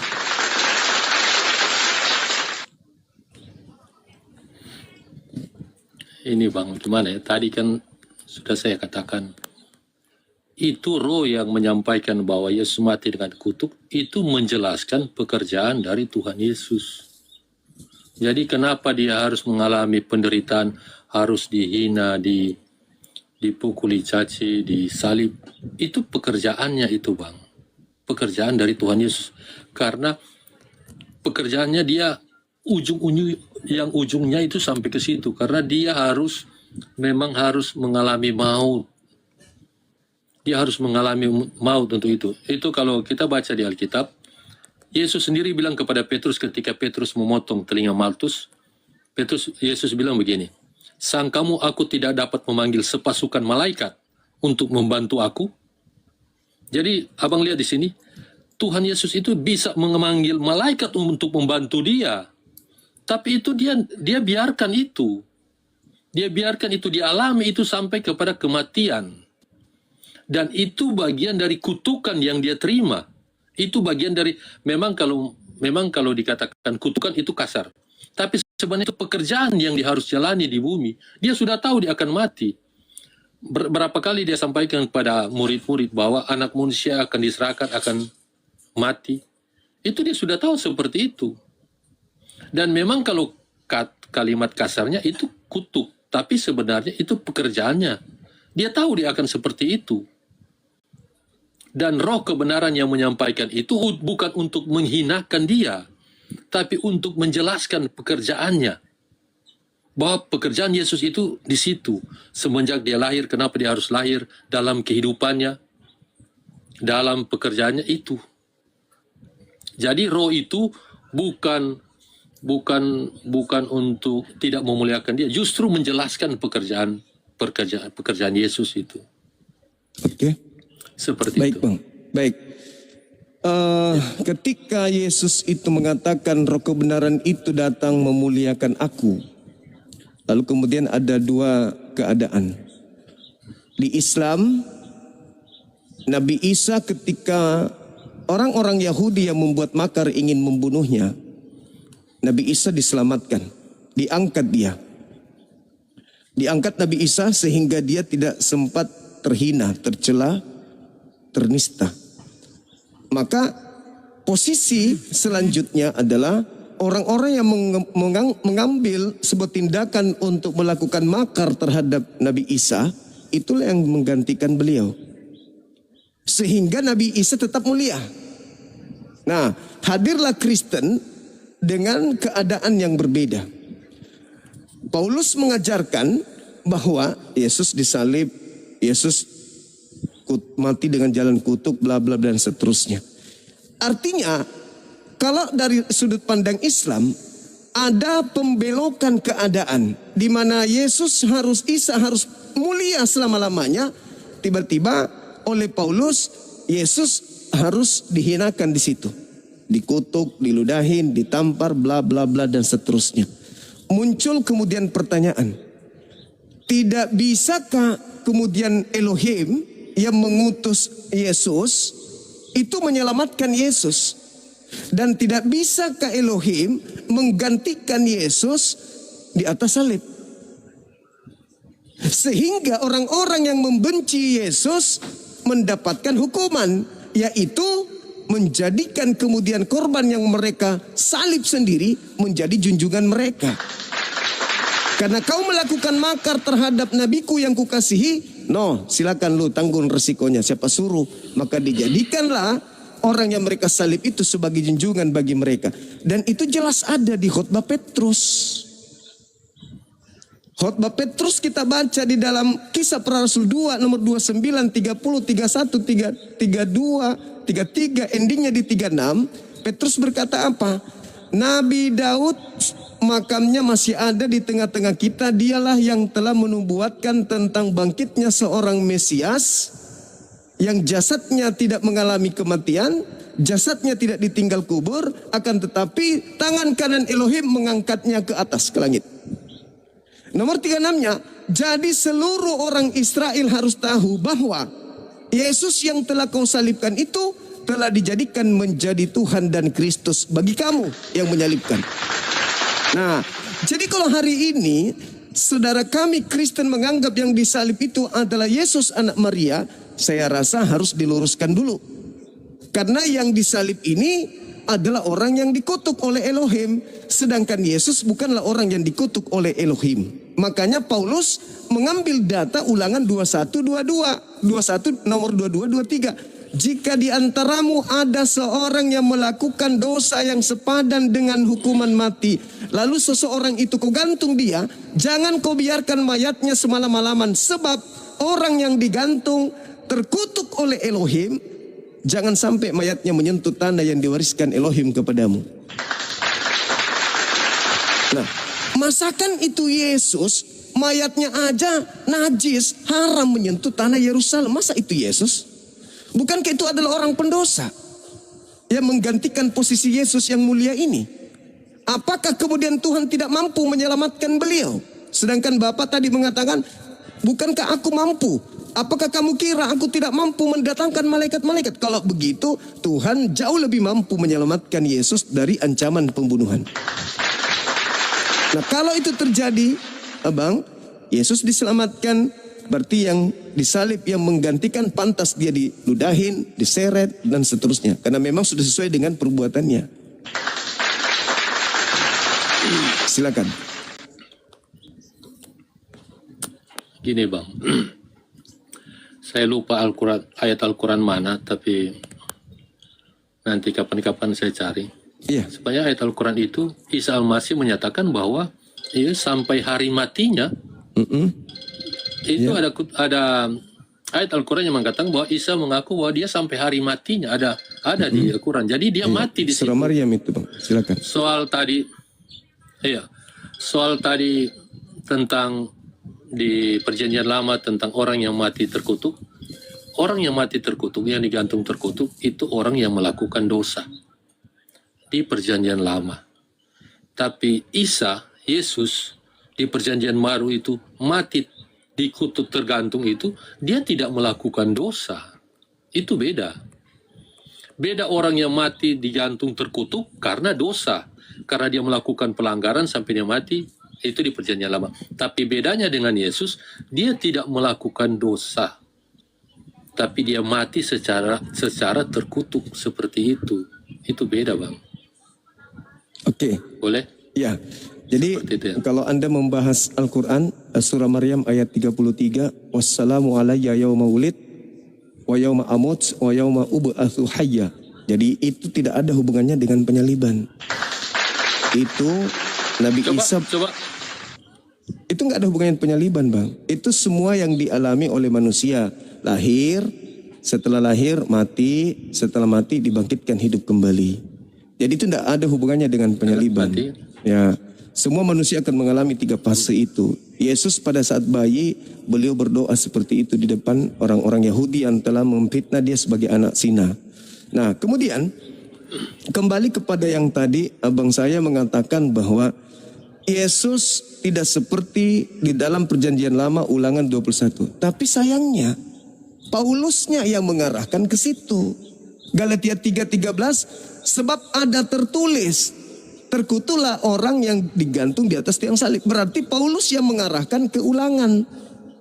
Nah, sekarang permasalahannya ini akan semakin berat kalau ternyata Yesus tidak melakukan dosa, lalu disalib, lalu menanggung kutuk. Ini ajaran apa yang bisa menerima ini? Sedangkan Tuhan Elohim mengatakan, jangan kau membunuh orang yang tidak bersalah, jangan kau membunuh orang benar, sebab aku Tuhan tidak akan membenarkan orang yang bersalah. Amsal 6:16, 6 perkara yang dibenci oleh Tuhan, bahkan 7 kekejian di dalam hatinya, yaitu menumpahkan darah orang yang tidak bersalah. Berarti kalau Yesus beneran yang ditombak, Yesus beneran yang dibunuh, itu kebencian, itu kekejian bagi Tuhan. Bagaimana mungkin satu kekejian bisa menghapuskan dosa-dosa para pendosa? Ini adalah konsep yang keliru. Satu bagian yang tidak kemudian berkesesuaian dengan bagian yang lain. Kematian Yesus bagi Tuhan adalah kekejian, perkara yang dibenci. Sedangkan menyelamatkan orang-orang Kristen pendosa dari dosa-dosanya dengan menumbalkan orang benar, itu adalah sesuatu yang melanggar apa yang Tuhan rencanakan. Keluaran 23:7-8. Jangan kau membunuh orang benar, jangan kau membunuh orang yang tidak bersalah, sebab aku Tuhan tidak akan membenarkan orang-orang yang bersalah. Pola kekristenan dalam ajaran Paulus itu keliru besar. Nah, ini makanya sekali lagi saya masih mencari data apa sebabnya Paulus berani mengatakan Yesus orang mulia ini mati dengan jalan kutuk. Hanya gara-gara ingin menyenangkan orang-orang yang ada di Galatia, orang-orang yang ada Roma, orang-orang yang ada di Korintus. Paulus rela mengatakan Yesus mati dengan jalan kutuk. Apa sebabnya? Bukankah beliau orang yang dikasihi? Bukankah dia adalah orang yang diberi kemuliaan sejak sebelum dunia dijadikan? Apa bisa Paulus mengatakan dia mati dengan jalan kutuk? Hanya gara-gara supaya dia mendapat jempol dari orang-orang Roma dan Yunani. Gitu loh Pak. Itu pertanyaan saya.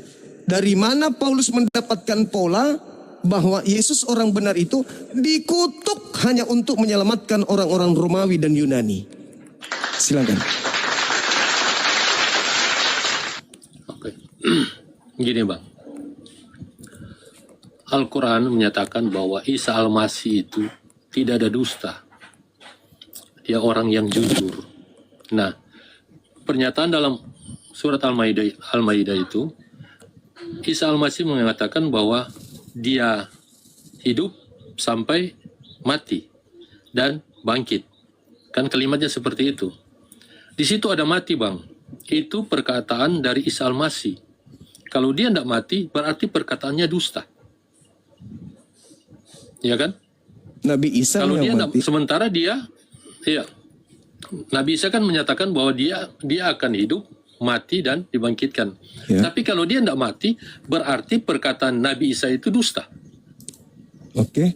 Menurut Terus? Al-Quran, berarti dia dusta. Terus? Soal tadi abang bilang bahwa Tuhan itu mengatakan jangan membunuh orang benar, jangan. Ini disampaikan kepada orang yang benar.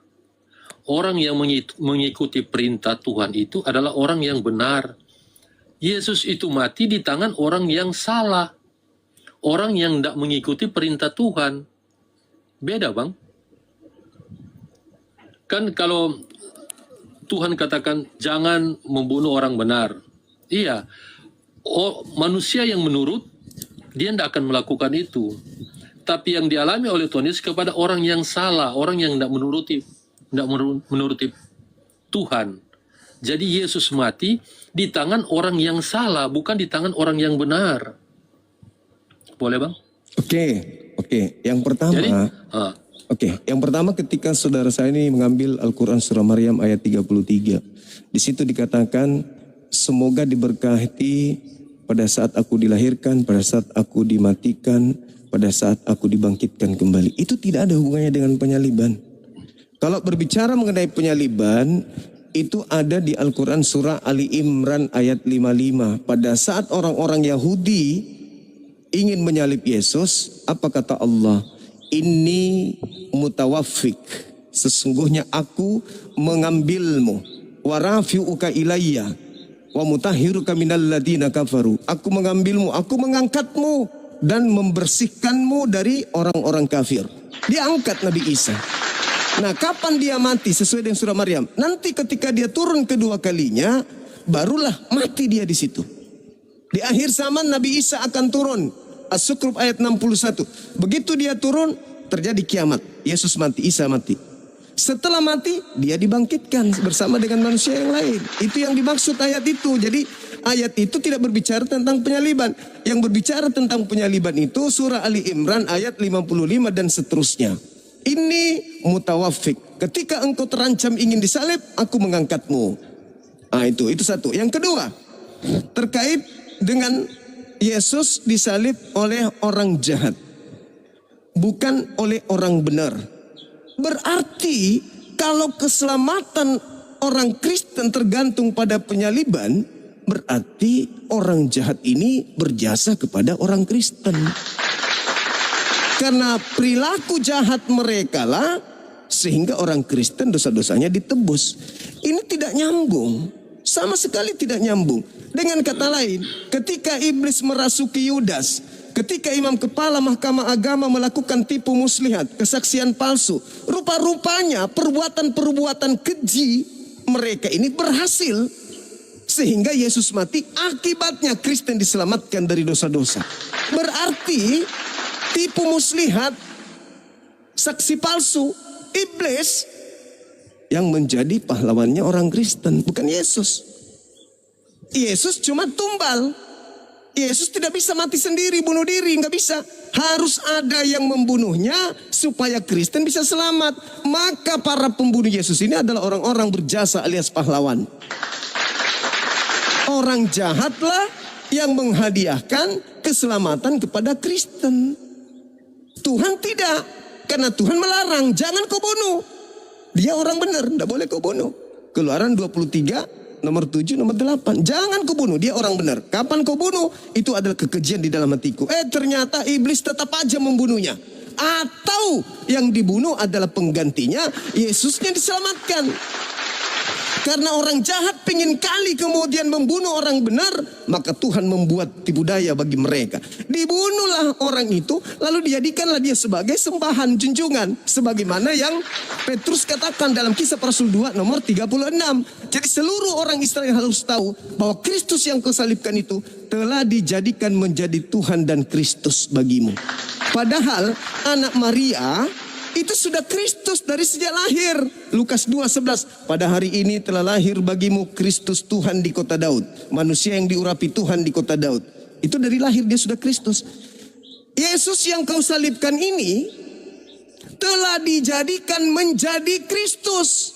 Baru menjadi Kristus dia setelah disalib. Berarti itu bukan anak Maria. Maka benarlah kata Al-Quran bahwa wa ma qatalu wa ma salabu walakin syubbiha lahum. Mereka tidak membunuh Nabi Isa, tidak menyalibkan, melainkan orang yang diserupakan dengan Nabi Isa. Baru masuk akal ketika dikatakan bahwa ketika aku pergi, yang datang adalah roh kebenaran, fungsinya dia datang adalah memuliakan aku, maka bekerja di Islam, bukan di Kristen. Karena kalau di Kristen menghinakan. Coba kita tanya orang Kristen, hai saudaraku Kristen dan kau saudaraku Islam, menurut kalian berdua, yang ditampar, yang diludahin, yang diseret, yang ditonjok, yang ditelanjangin, yang digantung, yang dikasih minum anggur, lalu dibunuh di atas salib, menurutmu itu Yesus atau bukan Yesus? Umat Islam mengatakan, Maha Suci Allah yang telah mengutus hambanya Yesus, tidak mungkin dia dihinakan seperti maling motor. Tapi kalau orang Kristen marah, oh tidak, yang ditampar Yesus dong. Yang ditonjok Yesus dong, yang diludahin Yesus dong. Yang ditonjok mukanya pasti Yesus, yang ditelanjangi pasti Yesus, yang ditomba Yesus, yang dikutuk Yesus dong. Sekarang pertanyaannya, roh kebenaran yang memuliakan Yesus itu bekerja di mana? Di Islam atau di Kristen? Silakan Bang. Gini Bang, Tuhan Yesus mati itu bukan untuk orang Kristen, tapi untuk semua manusia di dunia, bagi orang Muslim dan bagi orang yang lain. Tuhan Yesus mati bukan untuk menyelamatkan hanya orang Kristen, tapi di Alkitab mengatakan orang yang percaya kepadanya menjadi bagian dari situ. Nah, yang percaya itu Kristen, tapi bukan semua dosa orang Kristen itu dihapus. Bukan seperti itu konsep pengampunan. Karena konsep pengampunan, kalau kita mau baca tentang apa yang Yesus lakukan, kita tidak akan mengerti. Tapi konsep pengampunan, maka kita kembali baca kepada perjanjian lama tentang persembahan korban. Yang Rasul Paulus bilang itu adalah bayangan, wujudnya adalah Yesus. Nah, bagaimana pengampunan dosa diajarkan Tuhan oleh orang Israel melalui korban domba? Bagaimana pengampunan itu? Itu kalau kita baca, jika seseorang melakukan dosa yang tidak disengaja, maka dia perlu membawa domba untuk dikorbankan. Baru diampuni, dengan catatan bertobat, jangan melakukan kembali. Jadi konsep pengampunan adalah ketika manusia itu bertobat, walaupun jahatnya seperti apa, tapi kalau dia bertobat, dia berubah, maka di situ ada pengampunan dosa yang akan diberikan oleh Yesus. Karena dia mengganti domba. Perjanjian Lama menyatakan pengampunan seperti itu. Jadi itu pengampunan, ada syaratnya, yaitu pertobatan. Pertobatan ketika kita melakukan dosa, kita bertobat, tidak melakukan, itu ada pengampunan di situ. Jadi bukan berarti Tuhan Yesus mati mengampuni dosa orang Kristen, enggak. Dosa semua, seluruh manusia. Tapi siapa yang bertobat, itu pengampunan itu diberikan kepada itu. Walaupun jahat seperti apa, tapi harus punya syarat bahwa ada pertobatan. Itu Bang. Oke. Jadi itu ya Abang sampaikan ini adalah doktrin. Saya hargai itu doktrin, itu dogma yang tak berdata terhadap kitabnya orang Yahudi, bahwa dosa ditebus dengan darah manusia. Itu ajaran Dewa Molok. Kalau orang Yahudi, Imamat 1 nomor 2, katakanlah kepada orang Israel ketika mereka ingin melakukan penebusan dosa, hendaklah mereka melakukan korban berupa domba, kambing, sapi, lembu. Nah, tuh, bukan manusia. Lalu Yesus mengatakan dalam Matius 8 nomor 4, perlihatkanlah diri kalian kepada imam, persembahkanlah persembahan seperti apa yang diperintahkan Nabi Musa. Binatang pastinya, bukan manusia. Nah, kita lihat polanya nih. Kalau kita berbicara apa sih fungsi Yesus itu diutus di bumi? Kita lihat di dalam Yohanes 3 nomor 16. Begitu besar kasih karunia Tuhan akan dunia ini sehingga ia menganugerahkan hambanya yang tunggal. Barang siapa yang percaya kepada Yesus tidak binasa melainkan memperoleh hidup yang kekal. Percaya kepada Yesus nih, bukan percaya kepada penyaliban, percaya kepada cerita-cerita tebus dosa, bla bla bla dan seterusnya. Percaya kepada Yesus wajib mutlak. Kita lihat kronologis penyaliban itu oleh ahli Taurat. Bukan Kristen, bukan pendeta, bukan pastor, bukan orang di luar mereka. Latar belakang mereka melakukan pembunuhan itu murni dikarenakan karena faktor politik. Yohanes 11:45 sampai nomor 57, di situ jelas dikatakan bahwa banyak orang yang datang melawat Maria, menyaksikan apa yang dilakukan oleh Yesus, yaitu membangkitkan Lazarus. Sehingga ada di antara mereka yang pergi melapor ke orang Farisi, imam kepala mahkamah agama. Apa yang harus kita perbuat? Kalau kita biarkan Yesus, maka akan semakin banyak orang yang percaya kepada dia. Nah, intinya di situ. Percaya sebagai apa? Percaya sebagai Mesias atau percaya sebagai tumbal di atas tiang salib? Nah, itu beda. Jadi sebenarnya orang yang diselamatkan dan tidak binasa itu adalah orang yang percaya kalau Yesus itu Mesias, utusan. Sehingga Tuhan memberikan legalitas. Barang siapa yang percaya kepada Yesus, kata Tuhan, tidak binasa, melainkan memperoleh hidup yang kekal. Orang-orang sebelum penyaliban itu sudah banyak yang percaya. Berarti orang-orang yang percaya kepada Yesus sebelum penyaliban terjadi, orang-orang yang sudah mendapatkan kemudian materai hidup yang kekal. Lalu, kalau itu sudah terjadi, bahwa percaya Yesus Mesias akan menyelamatkan manusia, sebagaimana Yesus mengatakan dalam Yohanes 17 nomor 3, hidup kekal engkau peroleh bila mana engkau mengenal Yesus sebagai utusan, Mesias, titik.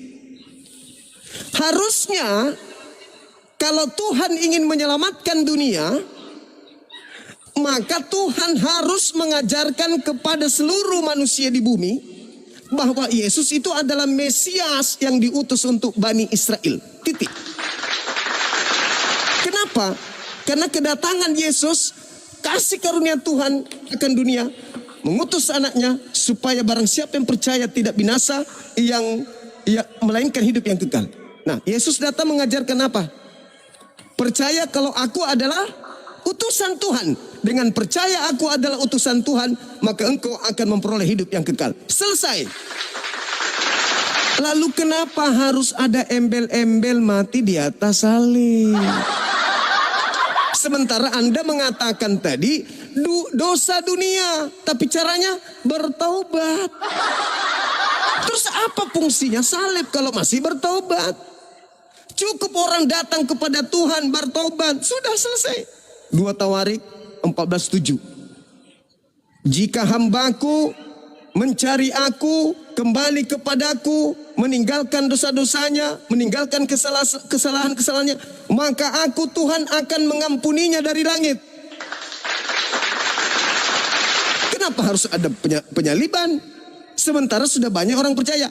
Harusnya Tuhan menghalangi orang-orang Farisi, menghalangi tentara Romawi, menghalangi semuanya supaya Yesus tetap hidup, supaya orang-orang semakin banyak percaya, supaya orang semakin banyak memperoleh hidup yang kekal. Ini kok dibiarkan kemudian iblis berkongkol dengan orang Farisi, membiarkan Yesus dibunuh. Apa akibatnya setelah Yesus dibunuh? Untuk nebus dosa. Sejak kapan Elohim menerima persembahan darah manusia? Justru itu kekejian. Jangan kau membunuh orang benar. Itu kekejian. Tidak boleh. Nah, jadi yang harusnya terjadi adalah ketika orang-orang Farisi melihat apa yang harus kita lakukan ini. Kalau kita biarkan Yesus begini, akan semakin banyak orang yang percaya kepadanya. Emang kenapa kalau semakin banyak orang percaya kepadanya? 1, orang itu memperoleh hidup yang kekal. 2, ancaman bagi Yahudi. Orang bangsanya akan dirampas oleh orang Roma. Nah, itulah latar belakangnya terjadi penyaliban. Kalau kita biarkan Yesus hidup, maka orang Roma akan datang merampas tempat suci dan bangsa kita. Maka Imam Kayafas mengatakan, kamu tidak tahu apa-apa dan kamu tidak insaf. Adalah lebih baik satu orang Yesus mati daripada seluruh bangsa kita ini binasa. Maka mulai saat itu, di data nomor 53 di Yohanes 11, mulai saat itu mereka sepakat membunuh Yesus. Untuk apa mereka bunuh? Untuk dosa? Bukan. Untuk supaya bangsanya tidak dirampas oleh Romawi. Titik. Terjadilah upaya-upaya kesaksian palsu tipu muslihat untuk membunuh Yesus. Tuhan menyelamatkan dia dong. Yes, itu udah pasti tuh. Karena itu janji Tuhan.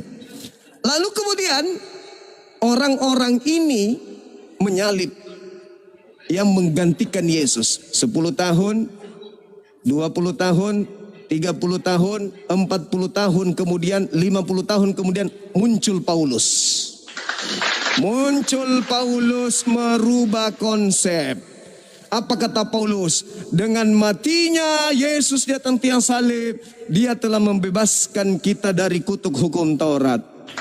Ajaran baru, ajaran asing, Padahal kalau Bapak cermati di Roma 8 nomor 10, jikalau ada Yesus di dalam tubuhmu, jikalau ada Yesus dalam kamu,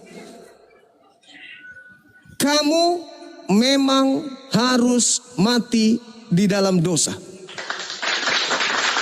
Jikalau Yesus ada di dalam dirimu, tubuhmu memang mati karena dosa. Loh, Yesus sudah mati untuk kita, kenapa di dalam tubuh kita ada dosa? Kita mati dalam dosa. Berarti orang Kristen masuk neraka. Coba sekali lagi, Roma 8 nomor 10. Aku mengatakan kepadamu, jikalau Kristus ada di dalam dirimu, maka tubuhmu memang mati karena dosa. Kemana perginya kalau orang Kristen mati karena dosa? Ya ke neraka. Itu saudaraku. Jadi sekali saya simpulkan bahwa Yesus diutus ke tengah-tengah Bani Israel. Titik. 2. Agar Israel menerima dia sebagai Mesias. Apa fungsinya menerima dia sebagai Mesias? Mereka harus tunduk kepada aturan main Yesus. Apa akibatnya? Mereka memperoleh hidup yang kekal. Bukan aturan mainnya Yahudi, Farisi, imam kepala, Paulus in the gang. Bukan, tapi aturan mainnya Yesus. Itu yang harus mereka ikuti. Silakan.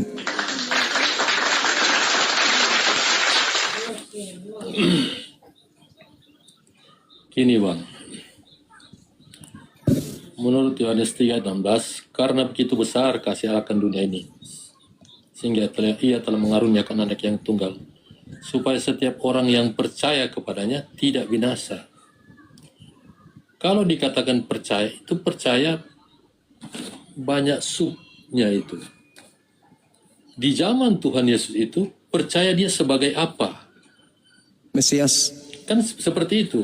Kalau mau percaya, oh Yesus itu nanti disalibkan. Sebenarnya Yesus itu sudah menyatakan kepada murid-muridnya bahwa dia akan mati. Tapi murid-murid itu tidak percaya. Murid-murid itu nanti terjadi baru mereka tahu. Tapi sebelumnya Yesus itu sudah menyatakan bahwa dia akan mati. Tapi mereka tidak percaya. Nah kalau begitu percaya yang seperti apa yang Allah mau manusia tahu di situ. Jadi kalau kita bilang kita percaya ya bukan kita percaya kepada penyalipan, kita percaya kepada Mesias kita. Itu bukan langsung terima seperti itu. Kayak begini, apa abang percaya kepada Yesus? Abang percaya? Percaya. Abang percaya sebagai? Mesias, Nabi, Rasul, utusan Tuhan untuk kaumnya Bani Israel. Saya memperoleh hidup kekal. Nah, ini kan beda DP konsep percaya. Nah, kan Yesus yang mengajarkan itu kan. Sementara harus berpola kepada Yesus, jangan percaya kepada yang lain. Silakan. Nah, ini kan yang kita coba sampaikan bahwa percaya itu beda. Walaupun di situ ada kepercayaan di situ, tapi dalam pemahaman, dalam praktik itu berbeda. Abang percaya kepada Yesus, saya percaya kepada Yesus. Tapi dalam pengertian yang berbeda. Tapi sama-sama orang percaya. Kan sama-sama orang percaya. Iya. Seperti itu. Nah, percaya yang seperti apa? Nah ini percaya. Sama-sama kita memiliki kepercayaan, tapi dalam pengertian kita harus uji. Oke. Pengertian seperti mana yang benar. Seperti itu. Baik. Dan dari ujian ini, gini Bang. Jadi yang jadi masalah bagi abang adalah bahwa abang percaya kepada Mesias, abang percaya Yesus sebagai Nabi, utusan Allah, tapi abang percaya dia sebagai Allah. Enggak, tidak mungkin karena Yesus Kita orang mengatakan. Kristen percaya dia sebagai Allah. Nah itu. Yohanes 17:3, hidup kekal itu, hidup kekal loh, yang kita kejar hidup kekal. Hidup kekal itu adalah mereka mengenal Engkau satu-satunya Tuhan yang benar. Yesus sebagai apa? Sebagai utusannya doang. Kalau Anda percaya Yesus juga Allah, berarti Yesus salah. Harusnya dia mengatakan hidup kekal itu adalah mereka mengenal Engkau dan Aku, dua Allah, satu hakikat. Tapi Yesus tidak mengatakan Hidup kekal itu adalah mereka mengenal Engkau satu-satunya Tuhan yang benar dan mengenal Yesus Kristus yang Engkau utus. Berarti Yesus harus dikenal sebagai Tuhan atau utusan Tuhan menurut Yesus.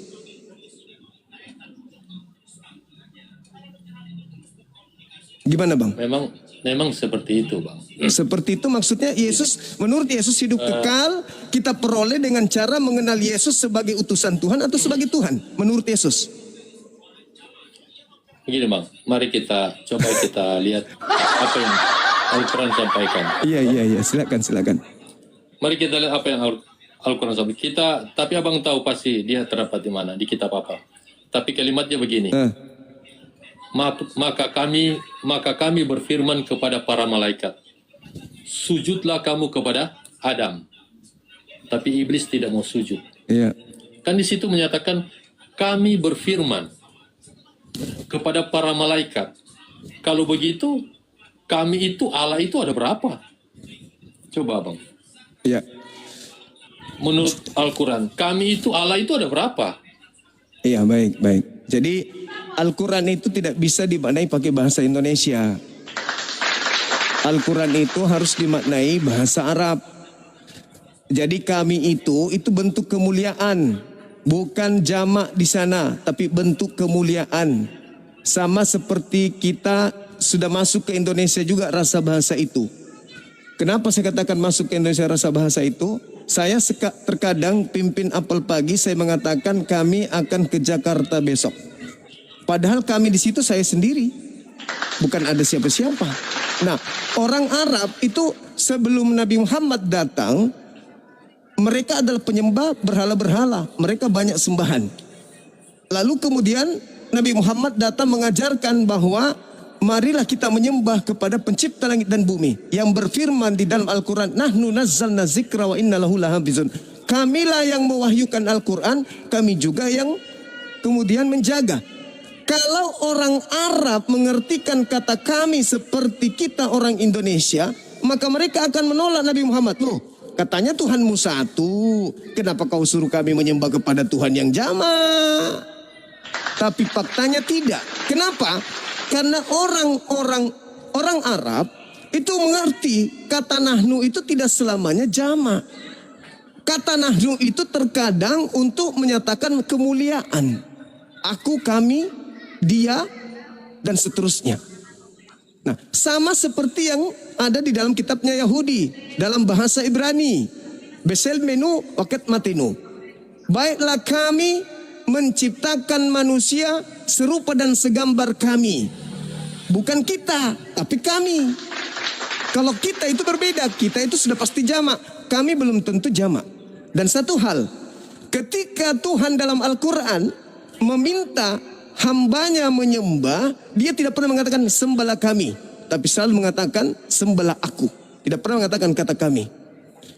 Tetapi kalau dikatakan kamilah yang mewahyukan, kamilah yang menjaga, kami yang telah, itu kemuliaan. Seperti itu abangku. Jadi ketika Yesus mengatakan satu-satunya, itu tak ada hubungannya sebenarnya. Pada intinya yang kita kejar di sini adalah hidup kekal. Kita beragama, orang rajin melakukan rutinitas agama, mengejar hidup kekal. Sederhana menurut Yesus. Kamu ingin hidup kekal? Mau. Kenali aku sebagai apa? Utusan Tuhan. Titik. Dan kenali Tuhanku sebagai satu-satunya Tuhan. Dia telah mengutusku. Kesaksian Yesus kita lihat di dalam Yohanes 5:36. Ada kesaksianku yang lebih penting dari kesaksian Yohanes Pembaptis. Bahwa seluruh mujizat yang aku kerjakan, mujizat itulah yang aku kerjakan sekarang. Dan mujizat itulah yang bersaksi tentang aku. Bahwa Bapaklah yang telah mengutus aku. Berarti mujizat-mujizat yang Yesus lakukan di tengah-tengah kaumnya, itu adalah mujizat yang bersaksi kalau Yesus utusan Tuhan. Bukan Tuhan sendiri.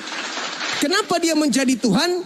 Nanti di Paulus. Beberapa puluh tahun kemudian, Paulus mencoba untuk mendikte orang-orang Roma dan Yunani, yang mana mereka dari turun-temurun memang sudah menyembah politeisme, dewa-dewa mereka, maka dia mencoba untuk menjual Yesus ke mereka. Dengan pola Bapa, Anak, Roh. Itu.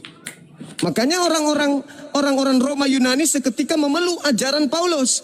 Tetapi Paulus tidak akan pernah mengajarkan ajarannya kepada orang yang tinggal di Yerusalem.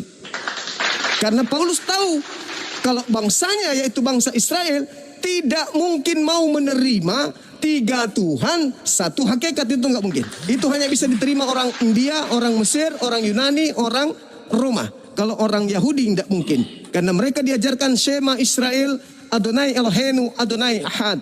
Tuhan itu satu, tunggal, absolut, tidak terbagi, tidak berbilang, tidak terpecah-pecah. Itu dalam konsep mereka. Maka Paulus mengatakan, aku menjadi rasul diutus untuk non-Yahudi. Begitu saudara. Jadi pada kesimpulannya, tanpa ada penyaliban, semua orang bisa memperoleh hidup yang kekal dengan cara menerima Yesus sebagai Mesias untuk kaumnya Bani Israel. Tidak ada embel-embel, salib dan seterusnya. Oke. Baik abang dan teman-teman sekalian, saya ada kegiatan, mohon maaf. Saya harus beraktivitas dulu. Ya gimana? Bang, Ya. coba abang dengar boleh satu ayat? Silakan. Oke, kita cari kalimatnya. Tapi ayat Alkitab. Iya, silakan bang. Di mana kita?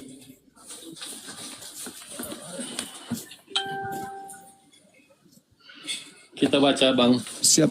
Kejadian 3 ayat 22. Oh ya. Berfirmanlah Tuhan Allah, sesungguhnya manusia itu telah menjadi seperti salah satu dari kita. Jadi ini firman Tuhan Iya. mengatakan ini. Kita baca satu ayat ya. Iya. Berfirmanlah Tuhan Allah, sesungguhnya manusia itu telah menjadi seperti salah satu dari kita, tahu tentang yang baik dan yang jahat. Maka sekarang jangan sampai ia mengulurkan tangannya dan mengambil pula dari buah pohon kehidupan itu dan memakannya sehingga ia hidup untuk selama-lamanya. Jadi dari kejadian bang, Allah itu sudah menyatakan dia itu bukan Esa. Sesungguhnya manusia itu telah menjadi seperti salah satu dari kita. Itu kan bukan Esa. Jadi apa yang Rasul Paulus sampaikan, memang dari awal memang Allah sendiri sudah menyatakan demikian, Pak. Tapi itu cuma masukan. Kalau abang sibuk, nanti kapan-kapan. Oke, baik. Saya tanggapi boleh bang? Oke. Oke. Jadi di dalam bahasa Ibraninya itu tidak ada kata kita. Di situ hanya ada kata yada. Yada itu pengetahuan. Jadi terjemahan yang Anda gunakan itu terjemahan yang keliru, tapi sengaja dibuat-buat. Di situ tidak ada kata kita. Boleh cari sebentar malam, boleh naik ke sini. Kalau misalnya habis ini abang saya ini cari apakah ada kata kita di situ atau tidak ada. Nah, kalau abang ini menemukan original teks yang ada kata kita, silakan Anda naik. Saya bubar jadi apologet Islam. Yang ada di situ hanya kata yada dalam bahasa Ibrani yang artinya tahu. Tidak ada kata kita, itu penambahan. Saya kira begitu Abang untuk sementara. Saya harus ada kegiatan ini. Kebetulan aja Abang Felti naik ke sini diskusi dengan baik. Tapi saya harus melakukan kegiatan saya dengan anak-anak juga butuh bapaknya beliau. Mereka mau ngajak saya buka di luar. Oke. Makasih Abang ya. Udah diskusi dengan baik. Mohon maaf kalau ada kata-kata yang kurang berkenan. Ya, makasih. Sehat selalu Bang. Siap. Amin. Siap. Oke teman-teman sekalian, saya mohon maaf pada saat diskusi lagi baik. Teman-teman saudara kita dari non-muslim diskusi dengan santun, mau mendengarkan, ya mau tidak mau. Saya juga punya anak. Jangan pikir saya masih bujangan. Karena saya menuntut harus pergi. Kalau ada yang mau ketemu saya boleh. Jalan Slamet Riyadi. Restoran apa itu? Golden Suki. Tapi yang muslim punya. Yang mau ketemu saya di sana boleh. Yang ada di Makassar mau ketemu dengan Bang Suma, Golden Suki, di sampingnya Bank BTN. Silakan hadir di sana. Saya sama anak 3, sama ibu mertua 1 dengan adik 2, berarti kami 6. Anda ke sana bayarin ya. Bayarin tapi nggak bercanda. Kalau ada yang mau buka bersama dengan Bang Suma silakan di Golden Suki sebentar. Golden Suki kan? Ya, silakan hadir di sana di samping kantor kita. Di samping Bank BTN, depannya situ. Jalan apa itu, Ustaz? Oh, Jalan Sultan Nasruddin. Salah tadi. Sorry. Nah, di situ Bang Suma ini sekali lagi mau ke situ, ada yang mau buka bersama, silakan hadir di sana. Ya. Tapi acara keluarga. Saya dan anak-anak saya dengan adik-adik saya. Jangan anggap, oh ini keluarga acara besar, enggak. Kita datang situ ya paling kita siapkan piring terus kuaci 3 biji satu orang ya kuaci ya. Udang 1 kuaci 3 biji terus ada minum. Pisang katanya saya dengar 1 biji satu orang. Iya gitu. Silakan hadir makan kuaci bersama dengan kita di sana ya teman-teman. Sebentar malam ingat, sebentar malam itu akan dimulai kegiatan lomba mu'alaf baca Quran. Bang Suma hadir sebagai salah satu tamu di sana untuk akunnya siapa ya? Kuda madu, apa kuda madu kuda. Oh ya. Kuda liar. sorry. Siapa? Madu kuda. Nah itulah, di situ sebentar malam ada Ustaz Tahta juga ada. Oh Kuba Madu, ya Kuba Madu. Nanti kita ada di situ teman-teman. Setelah saya sekarung kata, habis itu kita buka komal. Mudah-mudahan abang kita yang tadi Pelti bisa naik ke sini. Kita janjikan tadi di kejadian 3 nomor 22. Kalau di situ ada kata kita berarti Bang Suma harus meninggalkan selamat tinggal dunia apologet. Saya harus pegang kata-kata saya. Tapi kalau ternyata tidak ada berarti kemenangan ada di pihak kita. Rupa-rupanya tidak ada unsur Tuhan itu ada 3 atau 4 atau 5 atau 6 atau 7 atau 1 RT atau sekebun. Ternyata Bang Suma mempertahankan di situ hanya ada kata yada yang artinya kemudian pengetahuan atau tahu yang tidak mungkin kemudian menyalahi konsep terjemah yang sesungguhnya. Kata yada itu artinya tahu atau mengetahui atau mengenal. Sekira mengkoniro kapan di apa melok lah deni tahu lo ni man renasang abah cepat kita pergi di sana biar kita ngopi-ngopi dulu sambil tunggu buka katanya jangan duluan kita tiba sebelum buka ada memang mikir di situ duduk sambil ngopi-ngopi supaya tidak terlalu capek kita tidak terlalu capek menunggu buka begitu barangkali di.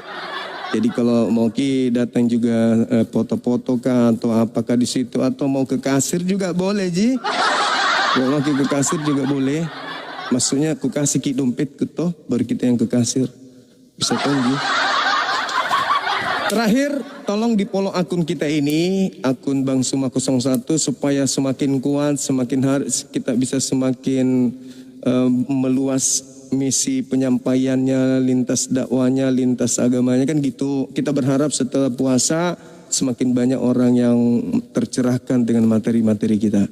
Kita lihat dari tadi kita buka belum ada kan saudara kita Oten yang ya seperti biasa yang kita tahu begitulah keadaannya. Makoni rokapat di tapi na yolo selamat kita pada selamat naseng Ustaz Uas. Mari kita selamat sama-sama selamat. Saya pamit undur diri. Terima kasih atas atensinya, perhatiannya, dan dukungannya semua yang kasih gift-gift gini. Wah, giftnya terbang. Ini yang bikin kemudian Pak Bombom melirik. Setiap saya live, Pak Bombom itu ngintip. Aduh, Cuki Mai, kapan ini si Suma bisa pika-pika sama saya ini? Begitu juga siapa namanya tadi itu? Kloset, siapa? Kloset yang tadi yang pakai surban ala-ala itu, ala-ala padang gurun. Siapa namanya? Kloset. Sat. Siapa tadi namanya itu? Kloset. Yang biasa tampil pakai kumis palsu, pakai jenggot palsu, pakai surban yang penghujat itu siapa namanya? Kloset. Bukan RK, kloset yang pakai surban, pakai kumis, pakai ini gitu loh. Kloset apa gitu? Oh Yosep kok kloset? Kloset duduk. Itu merek Toto. Allahu Akbar. Ya oke. Gitu ya teman-teman ya. Tadi yang hadir di sini, Masya Allah kita sudah perlihatkan bagaimana mereka keteteran, karena ini memang kebenaran Islam datang untuk menolong mereka agar masuk kepada jalan yang lurus. Demikian saya pamit untuk diri untuk sementara. Subhanakallahumma bihamdi asyhadu an la ilaha illa anta astaghfiruka wa atubu ilaik. Salam tauhid, salam satu Tuhan, jayalah Islam kita, jayalah Indonesia kita. Assalamualaikum warahmatullahi wabarakatuh.